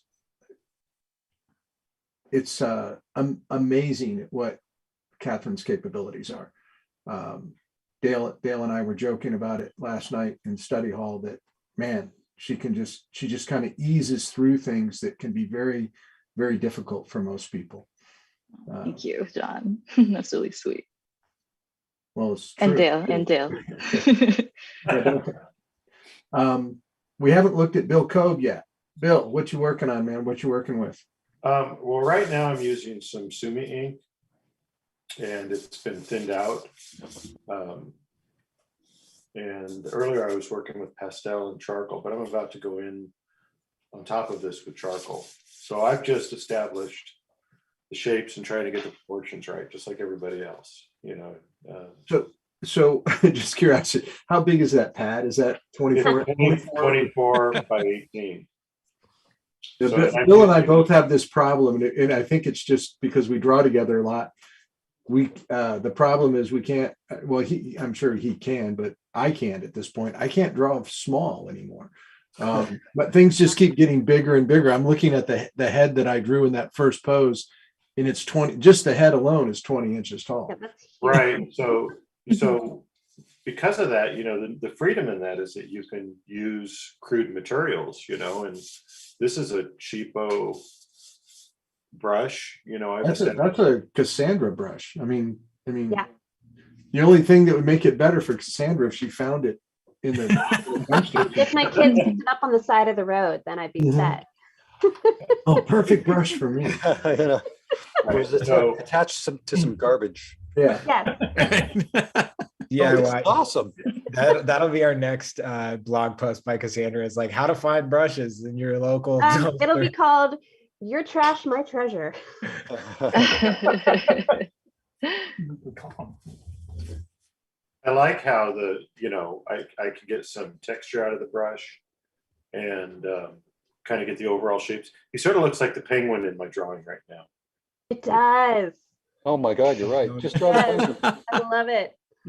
And, John, are we caught up on the Q&A? I think we are, but let me know. Yeah, I think we're pretty close. People are asking questions about, Yeah. you know, how do I learn about the industry? How do I mean, Yeah. I will say this, that everybody in this room,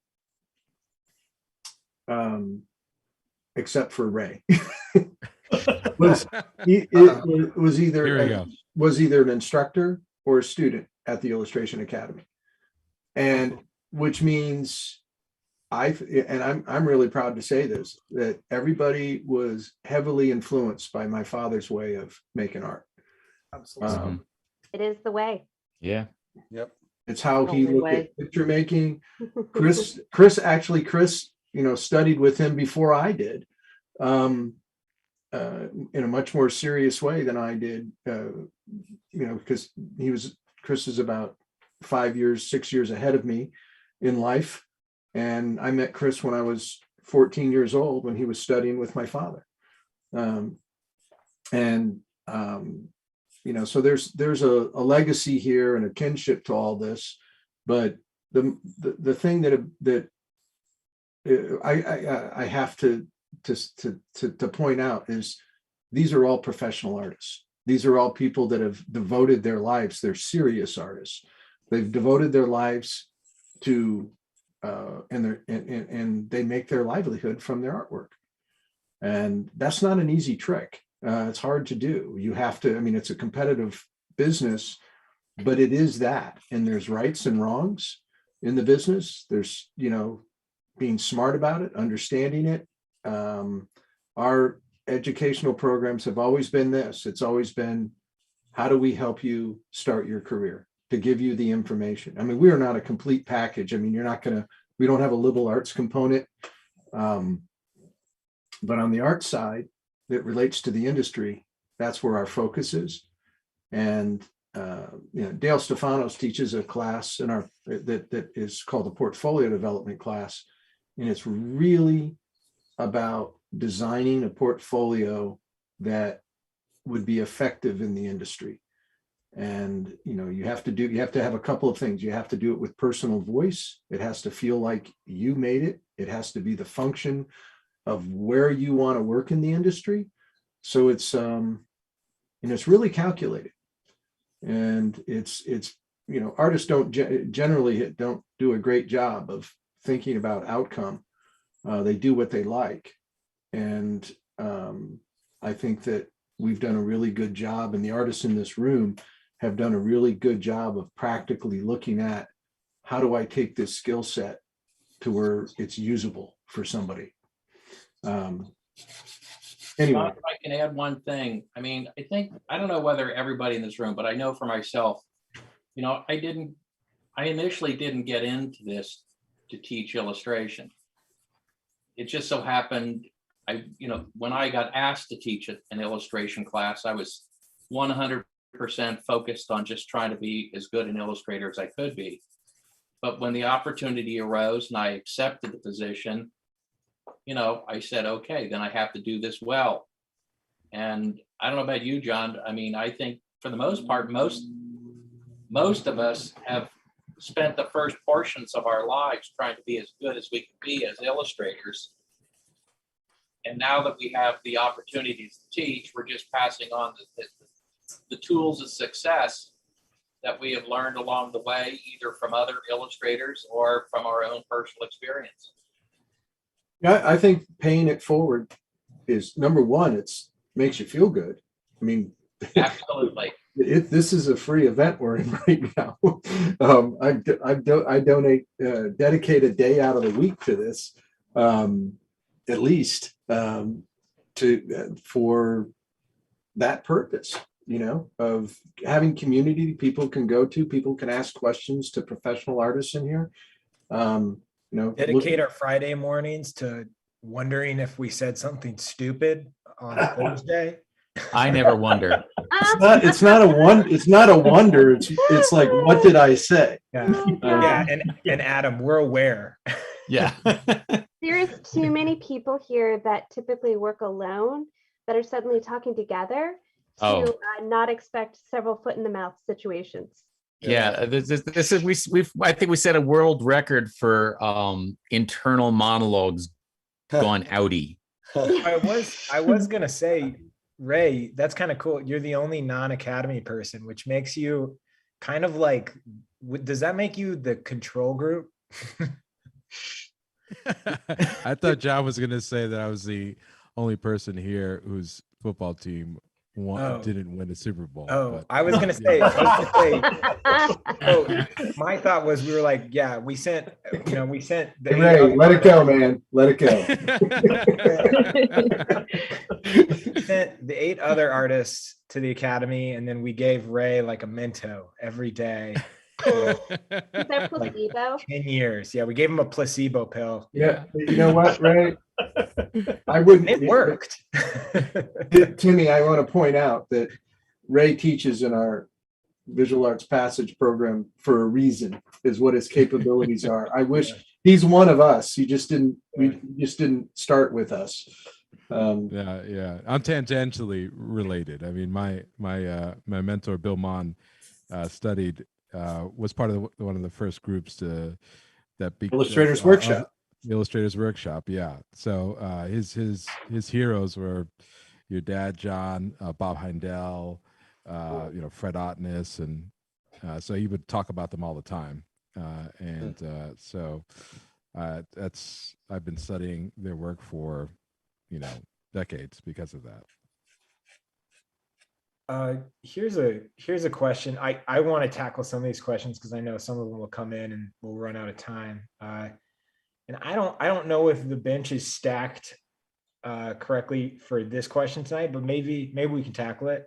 I've been applying to many places for a 2D artist position.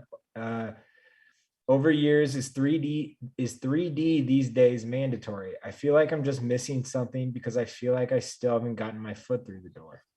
No, it's not. No. No way. I mean, it's nice. It's definitely good to have a wide skill set, but it's not mandatory. Yeah. What do you want to do? If you want to you work in a studio and do that whole pipeline thing, then yeah, it's probably valuable. But I'm not probably. It's definitely valuable. But yeah, I guess if you want to create 3D assets. Right. Yes. Yeah. Yeah, it's probably pretty important. Well, Dale just asked the right question for sure. What do you want to do? Right. Yeah. What's the required skill set for that part of the industry?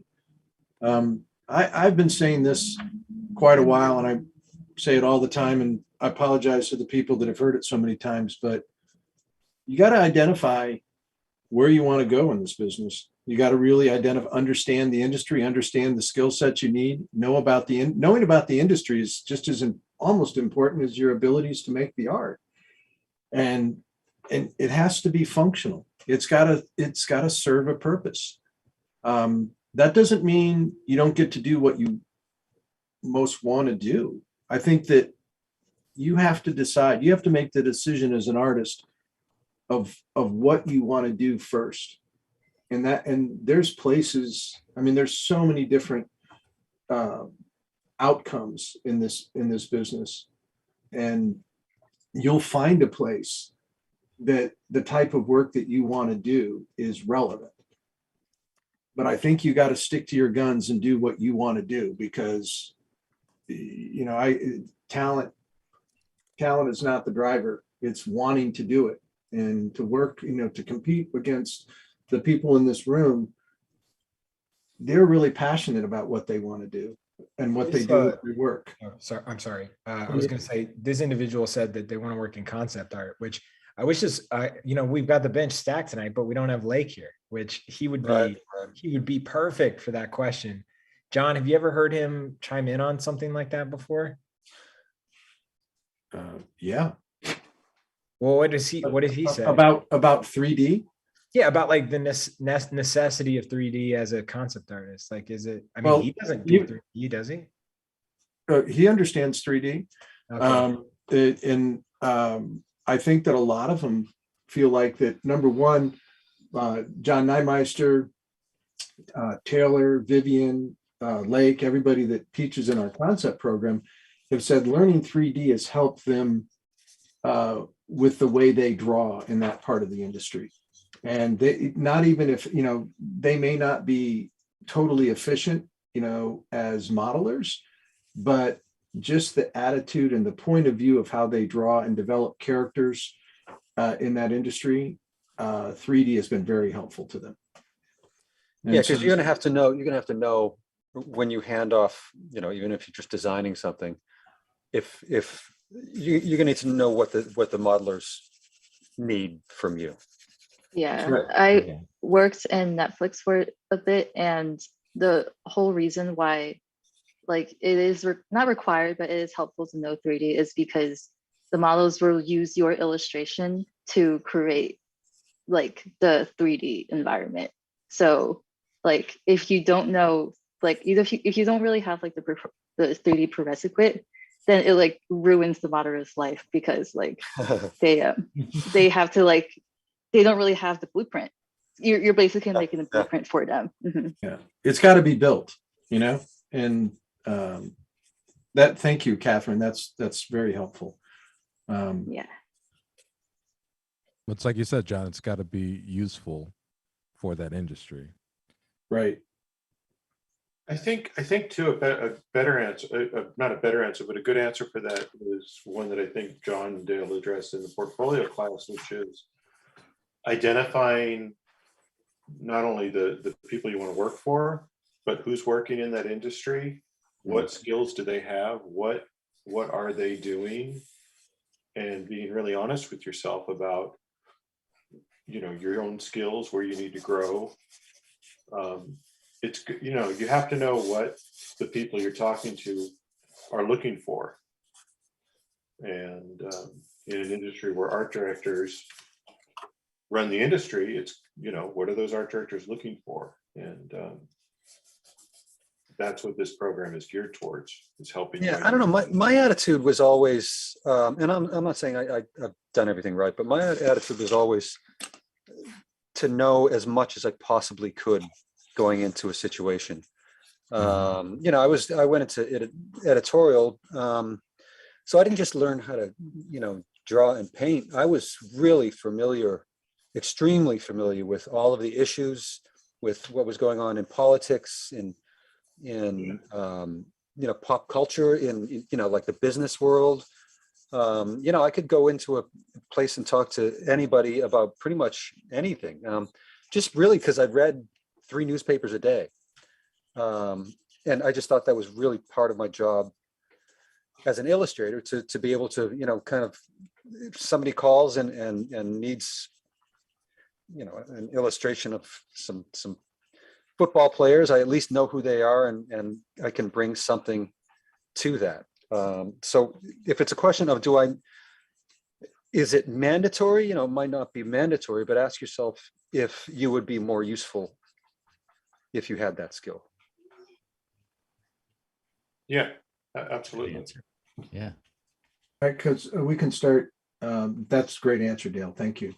But I think we can keep moving around the room and see, check out what other people are doing. Timmy, you can just bounce around to different people if you want. Oh, Bill, that is awesome, man. Oh, thank Oh you. wow. Oh, Dang. Oh shit. Yeah, it's like it's sweet. Thank you. Well, I think you could have gone bigger. That's really nice, Bill. Who did it? That's George was fine. He did. Dang. I should have love done that one, Bill's- John. I love Bill's approach too. Look at like the paper is wrinkled. You know, it's like it just he was rolling around on the floor with it, right? got cat prints on it. Yeah, Can I walk across? Awesome. secret is out. It's the cats. Yeah, Bill, this morning when we were doing Studio Bridge, you looked like a Bond villain petting your cat. I tuned in and I was like, what is this is hilarious. This is a funny look. Here. This cat. There you go. Aw. Yeah. Oh, Good studio assistant. Part of Bill's contract is that the cat interrupts his drawing at least once per stream. It's so funny. Every morning, every Thursday morning, we draw with Bill in Studio Bridge. And every morning you hear like a loud crash and Bill go like, oh shoot. What's going on? Stop it. Yeah. And it's not, I was just going to say, this is the like really loving, friendly Bill with the cats. It's not always that way. No, There's some stress and tension that goes on in that place. There's a lot of curse words used, you know, and Yeah. you know, the funny thing is, like when we started, before the session started, one of my cats jumped on top of the keys,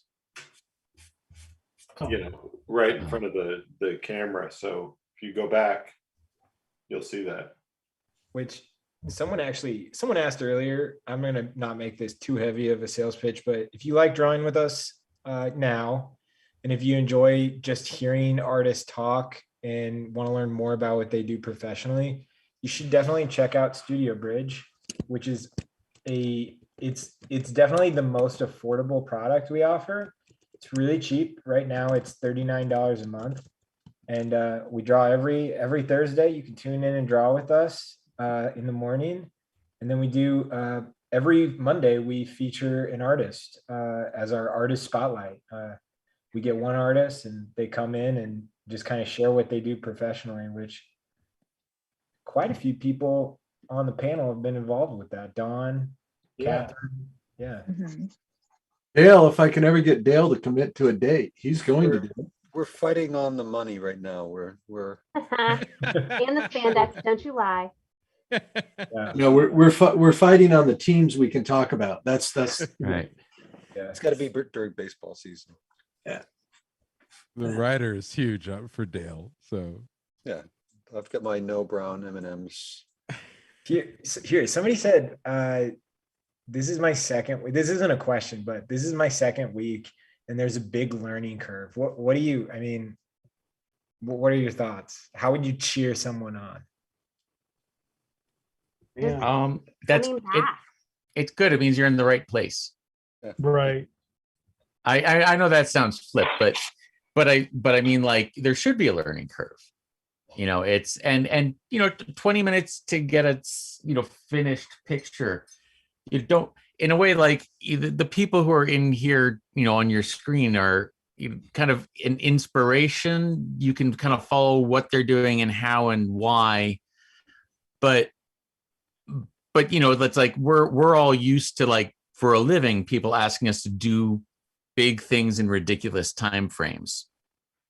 So much of what we accomplish is about, like, economy of process and, like, early decision making, and that sometimes you have to make bad decisions to figure out which ones were not the things to start with, and the other thing too to say is that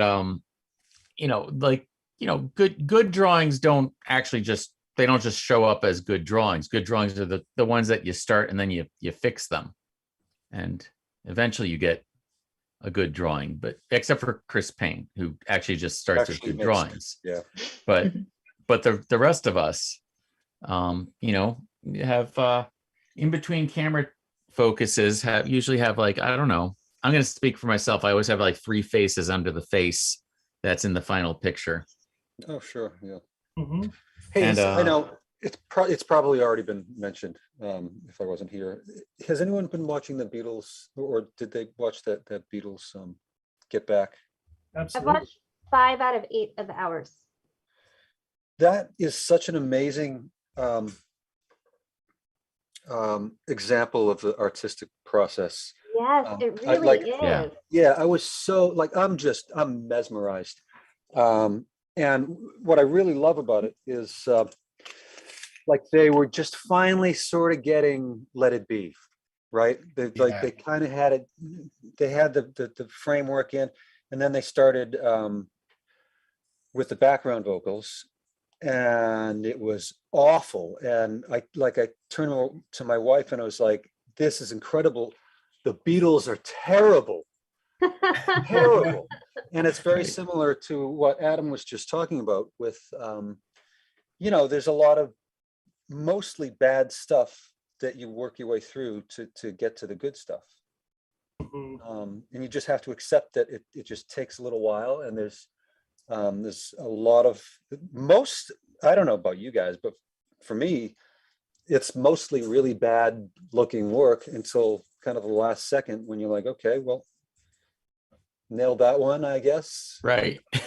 Yeah. Can I also add that when we started Illustration Isolation, like, are we going on to like however long, a year and a half ago? I don't even know how long it's been. I've lost track. But like, a lot of us were doing much simpler things, but coming back every week and doing this, like I personally have gotten a whole lot bolder. Like I started out drawing, and then I started playing with more materials, and now I'm feeling like way more comfortable doing something that I was not ready to play with in 20-minute poses until I've had all this time. So I feel like just even this exercise every week for me has made me bolder and better, because this is, this is like my training every week. You do the sprints during the week when you're working on your real work, and then this is where I come in to do my exercise to stay strong.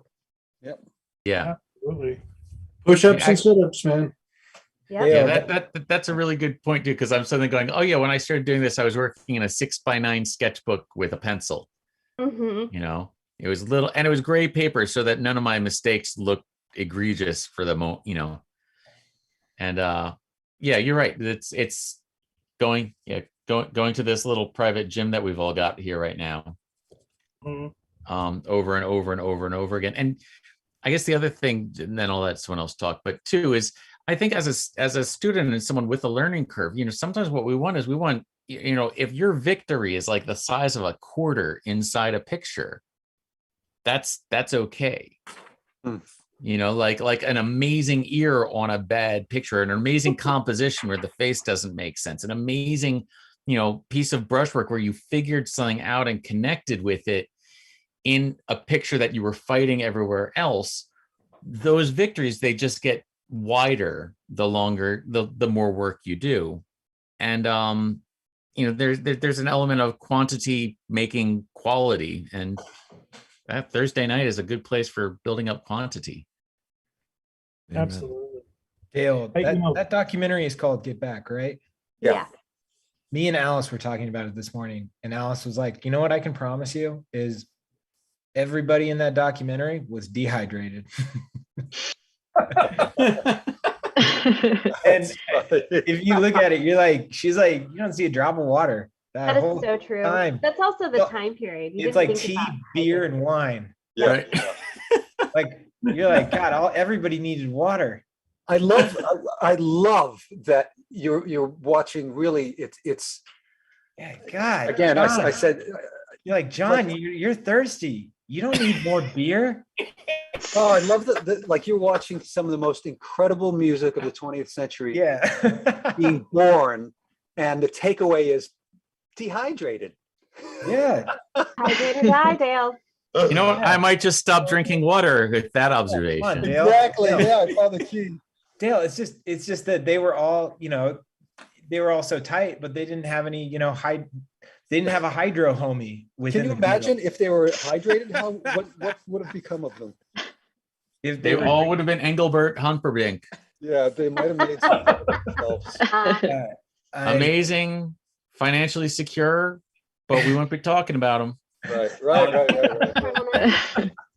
Yeah, no, and Chris, Yeah, Chris, don't forget, their skin would be better. It was just, They'd be spending a lot more time in the bathroom. Well, that's true. And we'd be talking about English tap water in the 60s, right? I mean, they might have really been spending more time in the bathroom. Yeah. I don't think it was like 200 years ago, Adam. But somebody just asked Dale, what tool are you using right now? Well, this is that pan pastel brush thing that I mentioned. They're just sponges on sticks, and it's pastels that come in these little pans.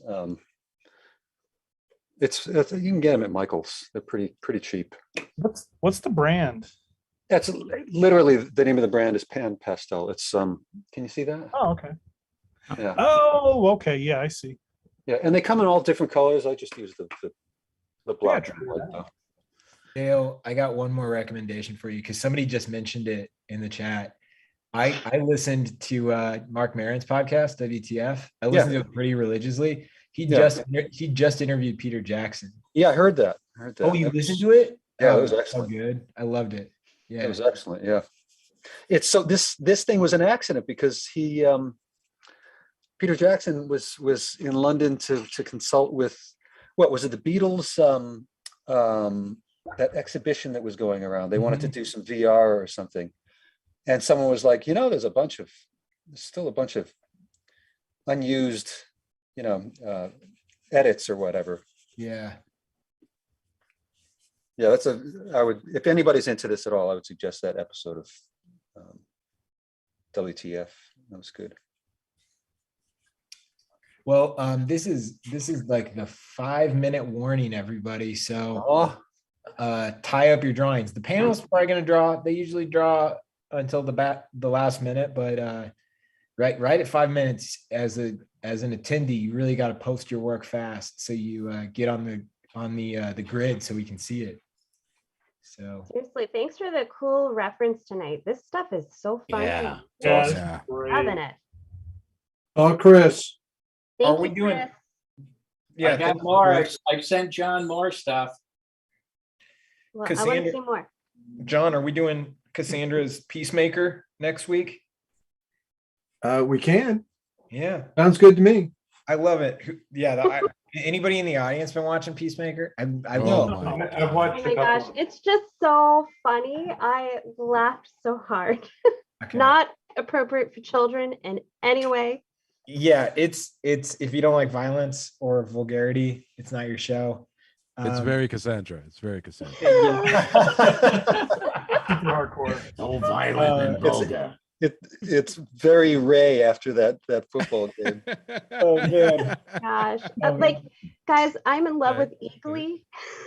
Eagly. Oh, my favorite was when the eagle hugged him and he's trying to get his dad to take a photo. So if you want to get in the mood for the next episode, try out the show Peacemaker, because that's where we're going to be drawing next week. Which streaming service is this on? HBO. It's HBO Purple. Oh, is it a DC property? Yeah. It's like a spinoff of Suicide Squad. Oh, okay. Yeah. Okay. I started watching part of it, and I started watching it too late, and so I was just too tired. Sounds like you really liked it, Don. Yeah, it was exciting. It just hit too close to home for Don. You've got to Especially really the scenes where I touch the back of my eyelids. Yeah. Wow, Don, that's a fantastic drawing. God, thank you. Yeah. You know what it is? Don has a real job. He can't stay up and watch this foolishness. He's gainfully Yeah, employed, yeah, folks. kids Yeah. and your TVs and your whatever. Yeah. And Don, what is that real job?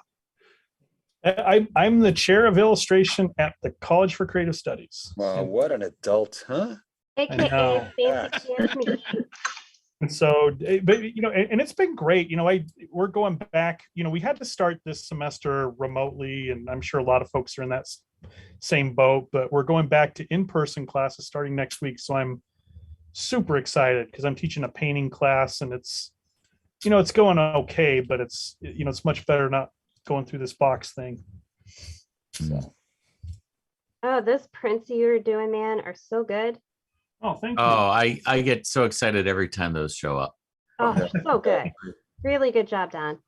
Oh, thank you. Yeah, and I really enjoy it. It's it's one of those other mediums that I quite honestly I didn't get a chance to really work in much until the pandemic started, because I'm going back and forth between here and the college, and it's just time intensive when you're carving. And I had a chance, I was going through it the other day just to kind of catalog stuff, and I was able to do I think 40 to 50 different carvings, wood cut, lino cut, and it's just because I've been able to be here in my basement studio. Gotta be so exciting. What a way to mark this year. Right. Wow, Chris, that is really spectacular. Thank you. That makes me want to tear Oh, I give makes up. me want to tear my Damn head it. up. That's amazing. Okay, this is a good time for me to say this.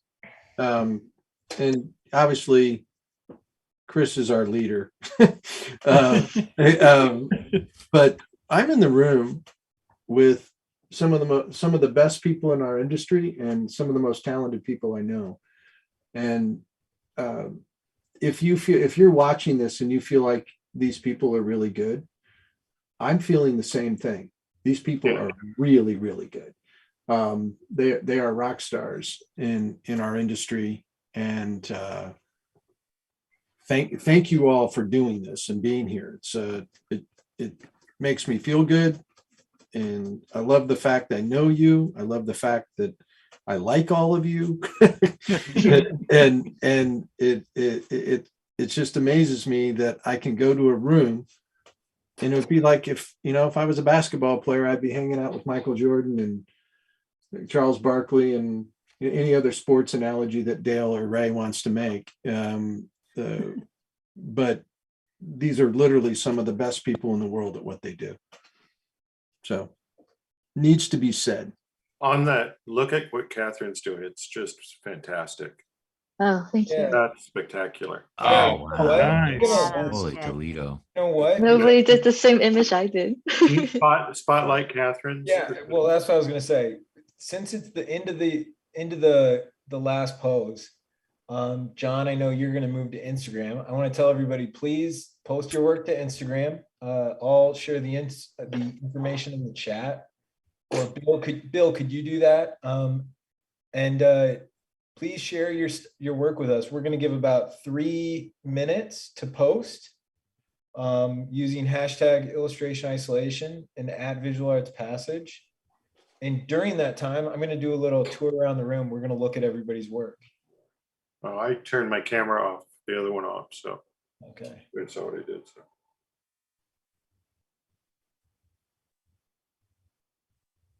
After I saw Catherine's, I was thinking about turning mine off. John, you're drawing looking beautiful. I know. Yeah, I Yours is love great. that subtle. Yeah. Well, if you can't make it good, make it big. Now, Chris, you put down the ultra matte medium before you put the wash down, right? No, I mix it with the acrylic. Oh, okay. And then it's kind of semi opaque, transparent kind of thing. Yeah. Okay. Really nice. And then I turned off the my microphone so I could blast it with the hairdryer to speed it up.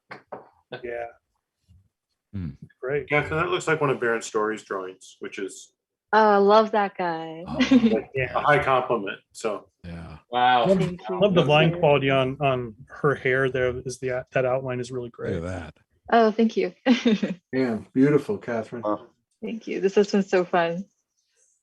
And the you know, again, I mean, what makes so much of this thing work so well is just, I mean, aren't these great faces? Aren't these great photos?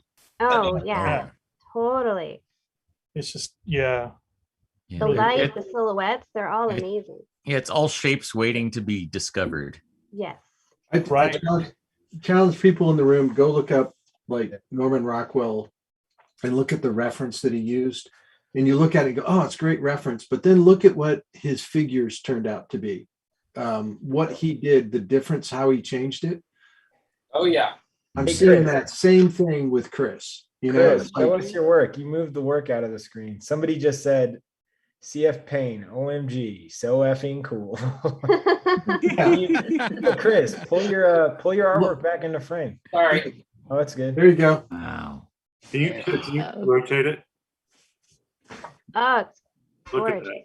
Jesus Christ. Yeah. Take it out of the frame, Chris. Take it out.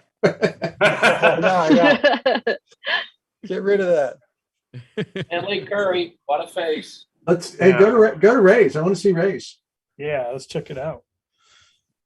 I mean, there's, you know, that's not like, We're gonna go to everybody's. We're gonna okay. go all in good time. Nice, Ray. Oh, nice. Oh, good idea. Oh, yeah, great. Yeah. Oh, look. nice. That's cool. Oh, wow. I'm aping the John. I'm aping your dad's Little Eddie, Women. Yeah, Eddie that Bauer. totally makes me think Yes. of that. Oh, Little cool. Women. Yeah, yeah.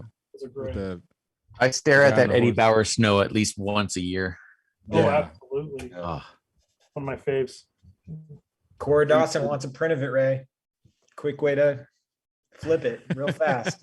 It's coming as an NFT at the end of this stream. So if you, Drop it. Make up from some of those losses over at the Live Brush. Yeah, we're gonna do a Ray NFT drop. That will end the entire phenomenon right there. Yeah. It's over. It's over, everyone. Wow, that bubble totally burst Yeah. right when Ray, Yeah. right when Ray released his Right. NFT. Oh, wow. I That's started the crypto fantastic, winter. Don. Oh, that's oh, fantastic. Don. Wow. Wow, beautiful. Don There you drawing go. with a pair of pliers. There you go. Yeah, I got my pliers, kind of bending. Yeah, thing. No. What's your medium, Don? Oh, a pair of pliers. Yeah, greasy old pliers. Got the, yeah. It's awesome. Don. Thanks. That's lovely. Thanks. Beautiful. Yeah. Appreciate it. Cassandra, wow, that's amazing. Nice. That's Oh, awesome. wow. Is that still with the walnut ink? No, because of Don, I got myself some gouache too now. So Yes. I worked in the Wow. ink and then I worked on top with the gouache. Oh, okay. Mm. So you use the black gouache on top of the walnut. Yeah, and it actually did something really cool. It kind of soaked into the walnut, and so it still has a really warm brown tone, but it's the black on top. Ooh. Ooh. Yeah, and so then the white soaked in and gave them it still kept it kind of warm instead of going too cool. So I really liked how they work together. Ooh, that's gonna be interesting. Yeah, no, that's awesome. Yeah, I did it in the first one, and it started to play with it, but I really pushed it in this Ooh. one. Yeah. Do Can I some see nice this? cooling, Was that an Ozark drawing? Cassandra? Yeah, that was from like I love it. last week. Can we see Yeah, it? I want to see it again. It was Snell's, right? yeah. Okay. Oh, that's so. Oh, that's great. Oh, wow. The most hideous piece of reference I've ever worked from. I but love. I had so much cooling. fun doing Love that drawing. cooling. I didn't think I was going to have fun doing it, man. I really enjoyed it. Adam, that's amazing. Ooh. Oh, thanks. Oh, Adam? wow. Oh, man. Way to Good go, Adam. stuff, man. Dang. Thanks, guys. We're warping like. Beautiful. Yeah, I'm gonna go back into mine and work on it a little more. That reminds me of Thanks. the, what is it, Old Blind Pew? Yeah, Oh, yeah. I know. I kept thinking that as I'm working on them. You're right. Yeah. Nancy Wyeth. Yes. Oh yeah. Well, maybe lean, I mean, film directors were influenced by Mhm. illustrators too. Yeah. Wow.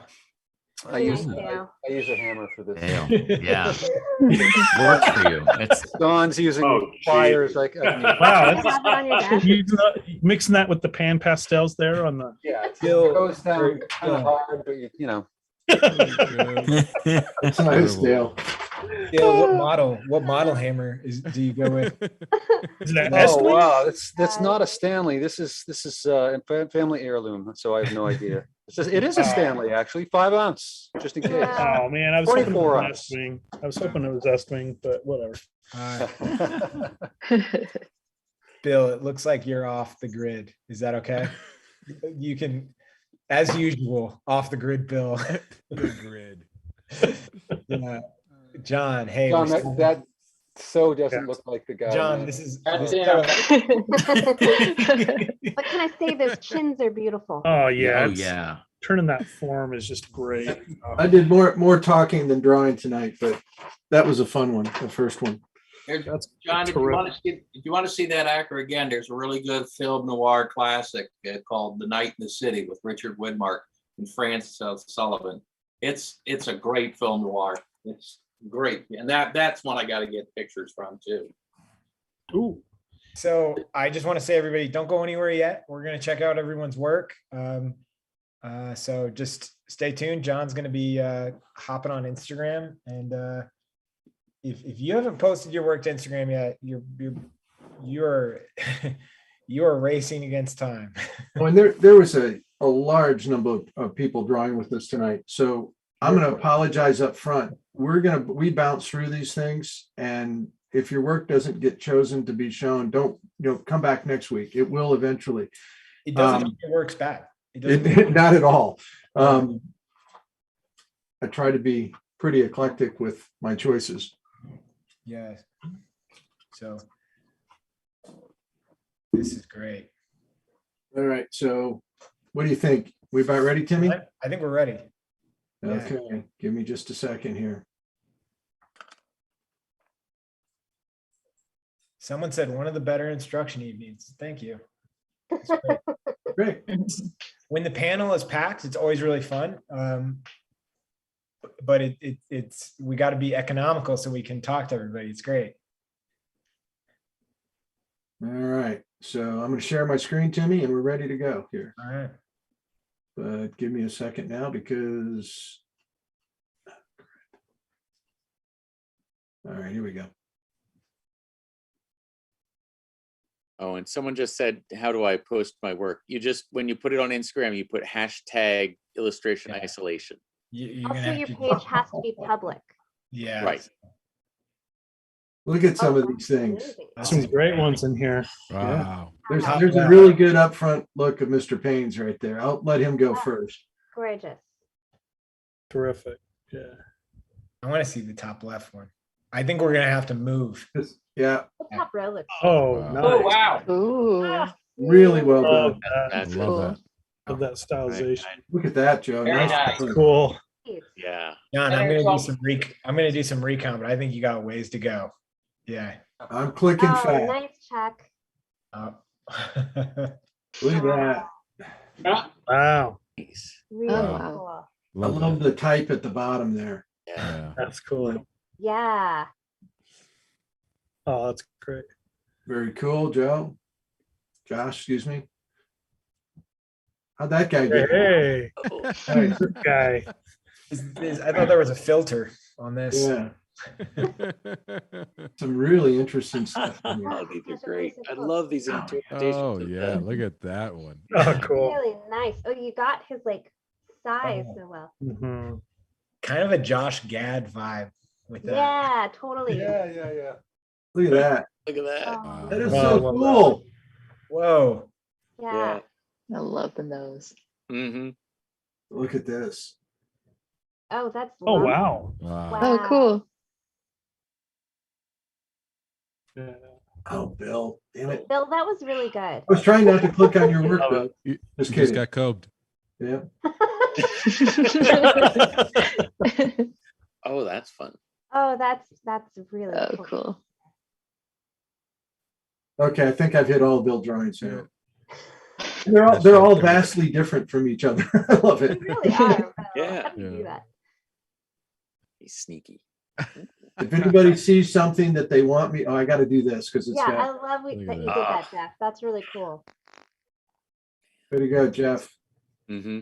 Oh, look at this. Oh, Look That- at Oh, that. wow. Oof, oh Yeah. my gosh, it's atmospheric. You did a great really job. beautiful. I love the green. I should say I posted these photos late last night, so I was curious if there were any cheaters. Oh, that's really good.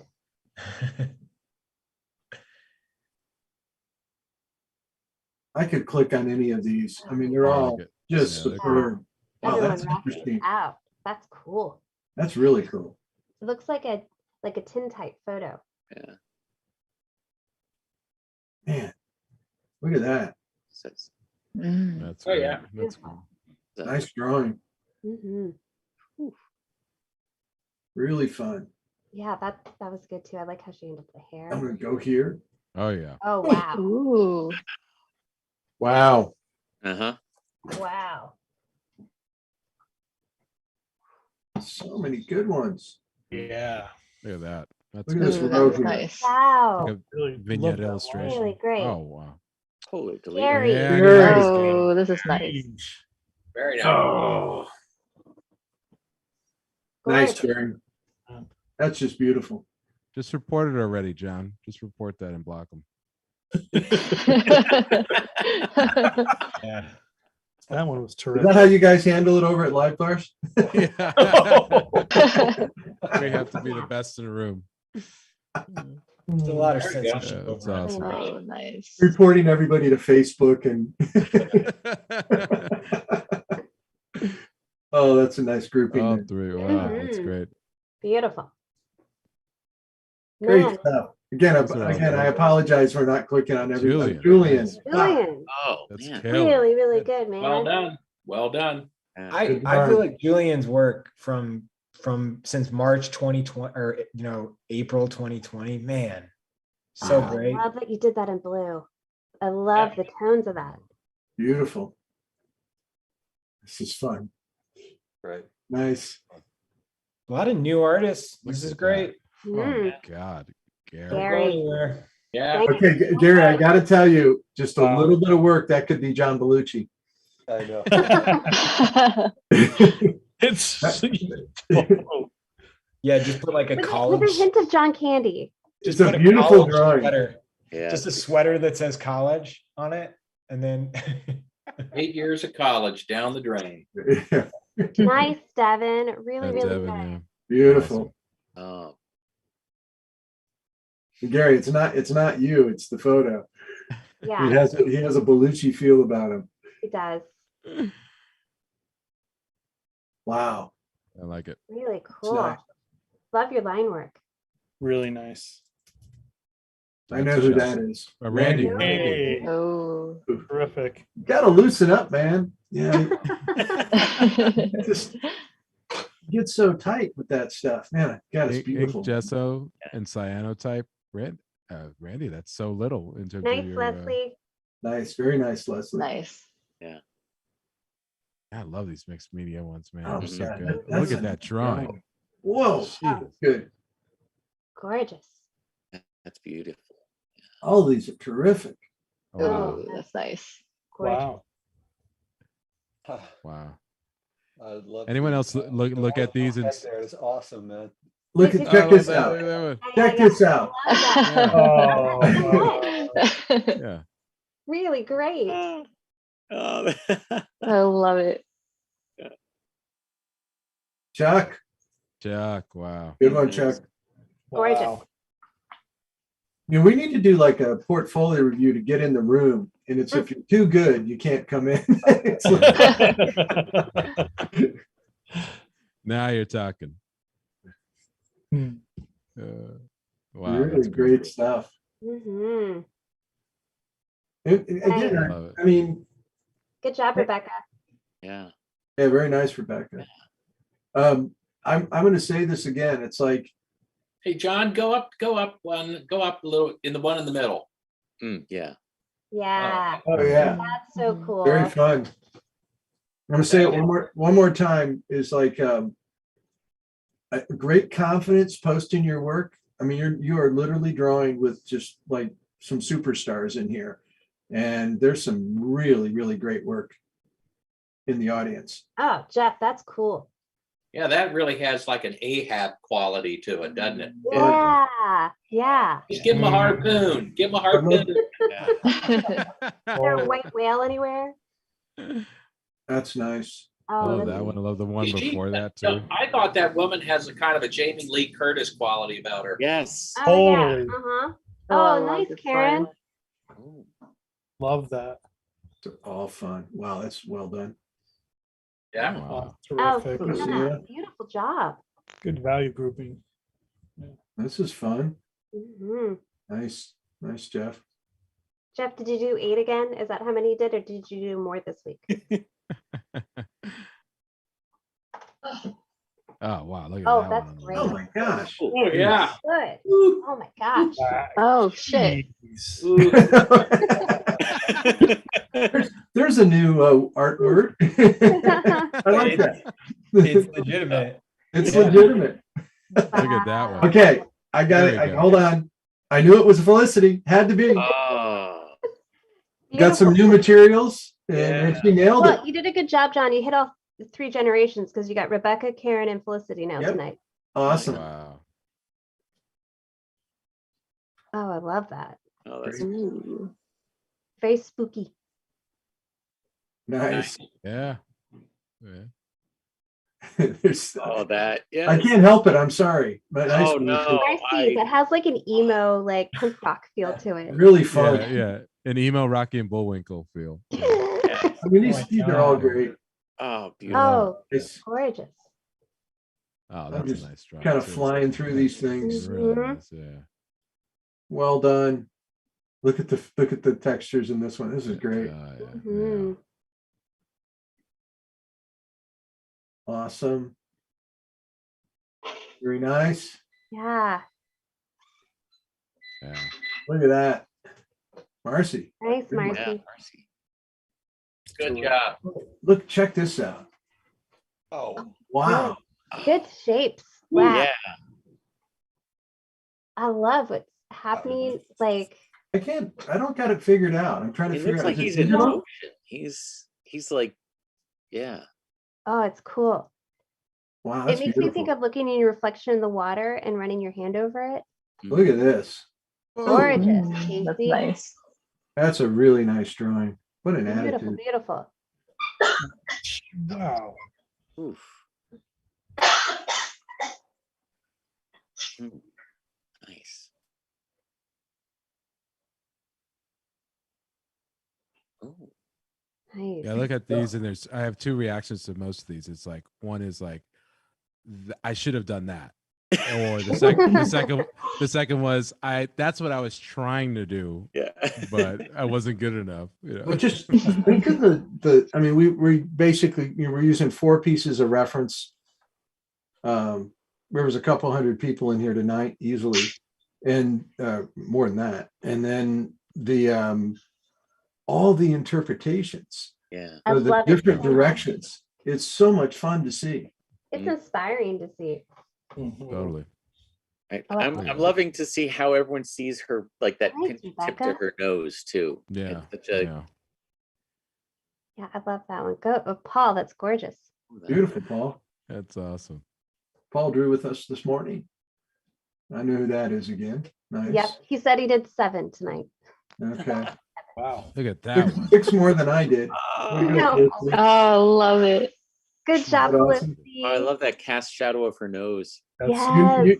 You know, at some point we're going to be doing this. We're going to pull this up, and it's going to say age 11. So Mhm. Mhm. it's coming. Very Really nice. good. Ah, cool. Yeah, we should have Felicity choose a theme soon. Mhm. That'd be fun. Cool. Rebecca I'm- says it's not till July. Yeah, I'm going to Travis, guess that's it's probably gorgeous. not going to be football, but that's. I don't think it will be. You don't know that. Yeah. Oh, that's so nice.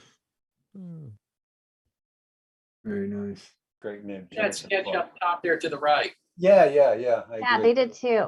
Oh, that's cool. That's Oh, beautiful, nice. Chuck. Yeah. It really is. Very Hey, nice line work, man. Yeah, that one. Oh, yeah. Good. Yeah. Excellent gestures. I Yeah. mean, that's you definitely caught. I mean, you know who those are. I mean, that's Gene Simmons and Martina Hunt, no doubt, no doubt. Got him. That's job. not the Gene Simmons most of us know here in this room. Does it, I know that I saw that John. When John said he was doing Great Expectations. Oh, love it. That's awesome. Oh, cool. Nice. I sent John an image of the Gwyneth Paltrow 1996 Great Expectations. Oh, Ocean, that is so nice. Well done, Ocean. Oh, that's awesome. Ocean. Oh, I love that hatching. Ocean, I really like how you define that with that red in the background. It's really well done. Yeah, I love that color. I Yeah. thought that might be Nicole. Very nice. Yeah. Yeah. Super cool. Very cool. Oh, look at Oh that. yeah. Oh, Randy. expression. Fantastic. Come on, Randy. I love the pattern of that. Is it a bag underneath, or is it cardboard? Yeah. But it's really cool how that all melded together. Hmm.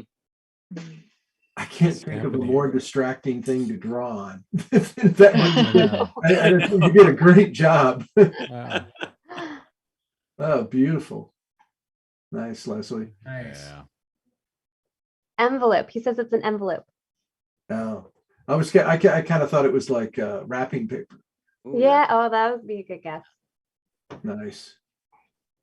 Oh, wow. Look at these. Well Oh, done, Marcy. nice. Oh, nice.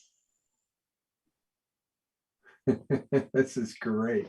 Oh, love that. So fun. Beautiful.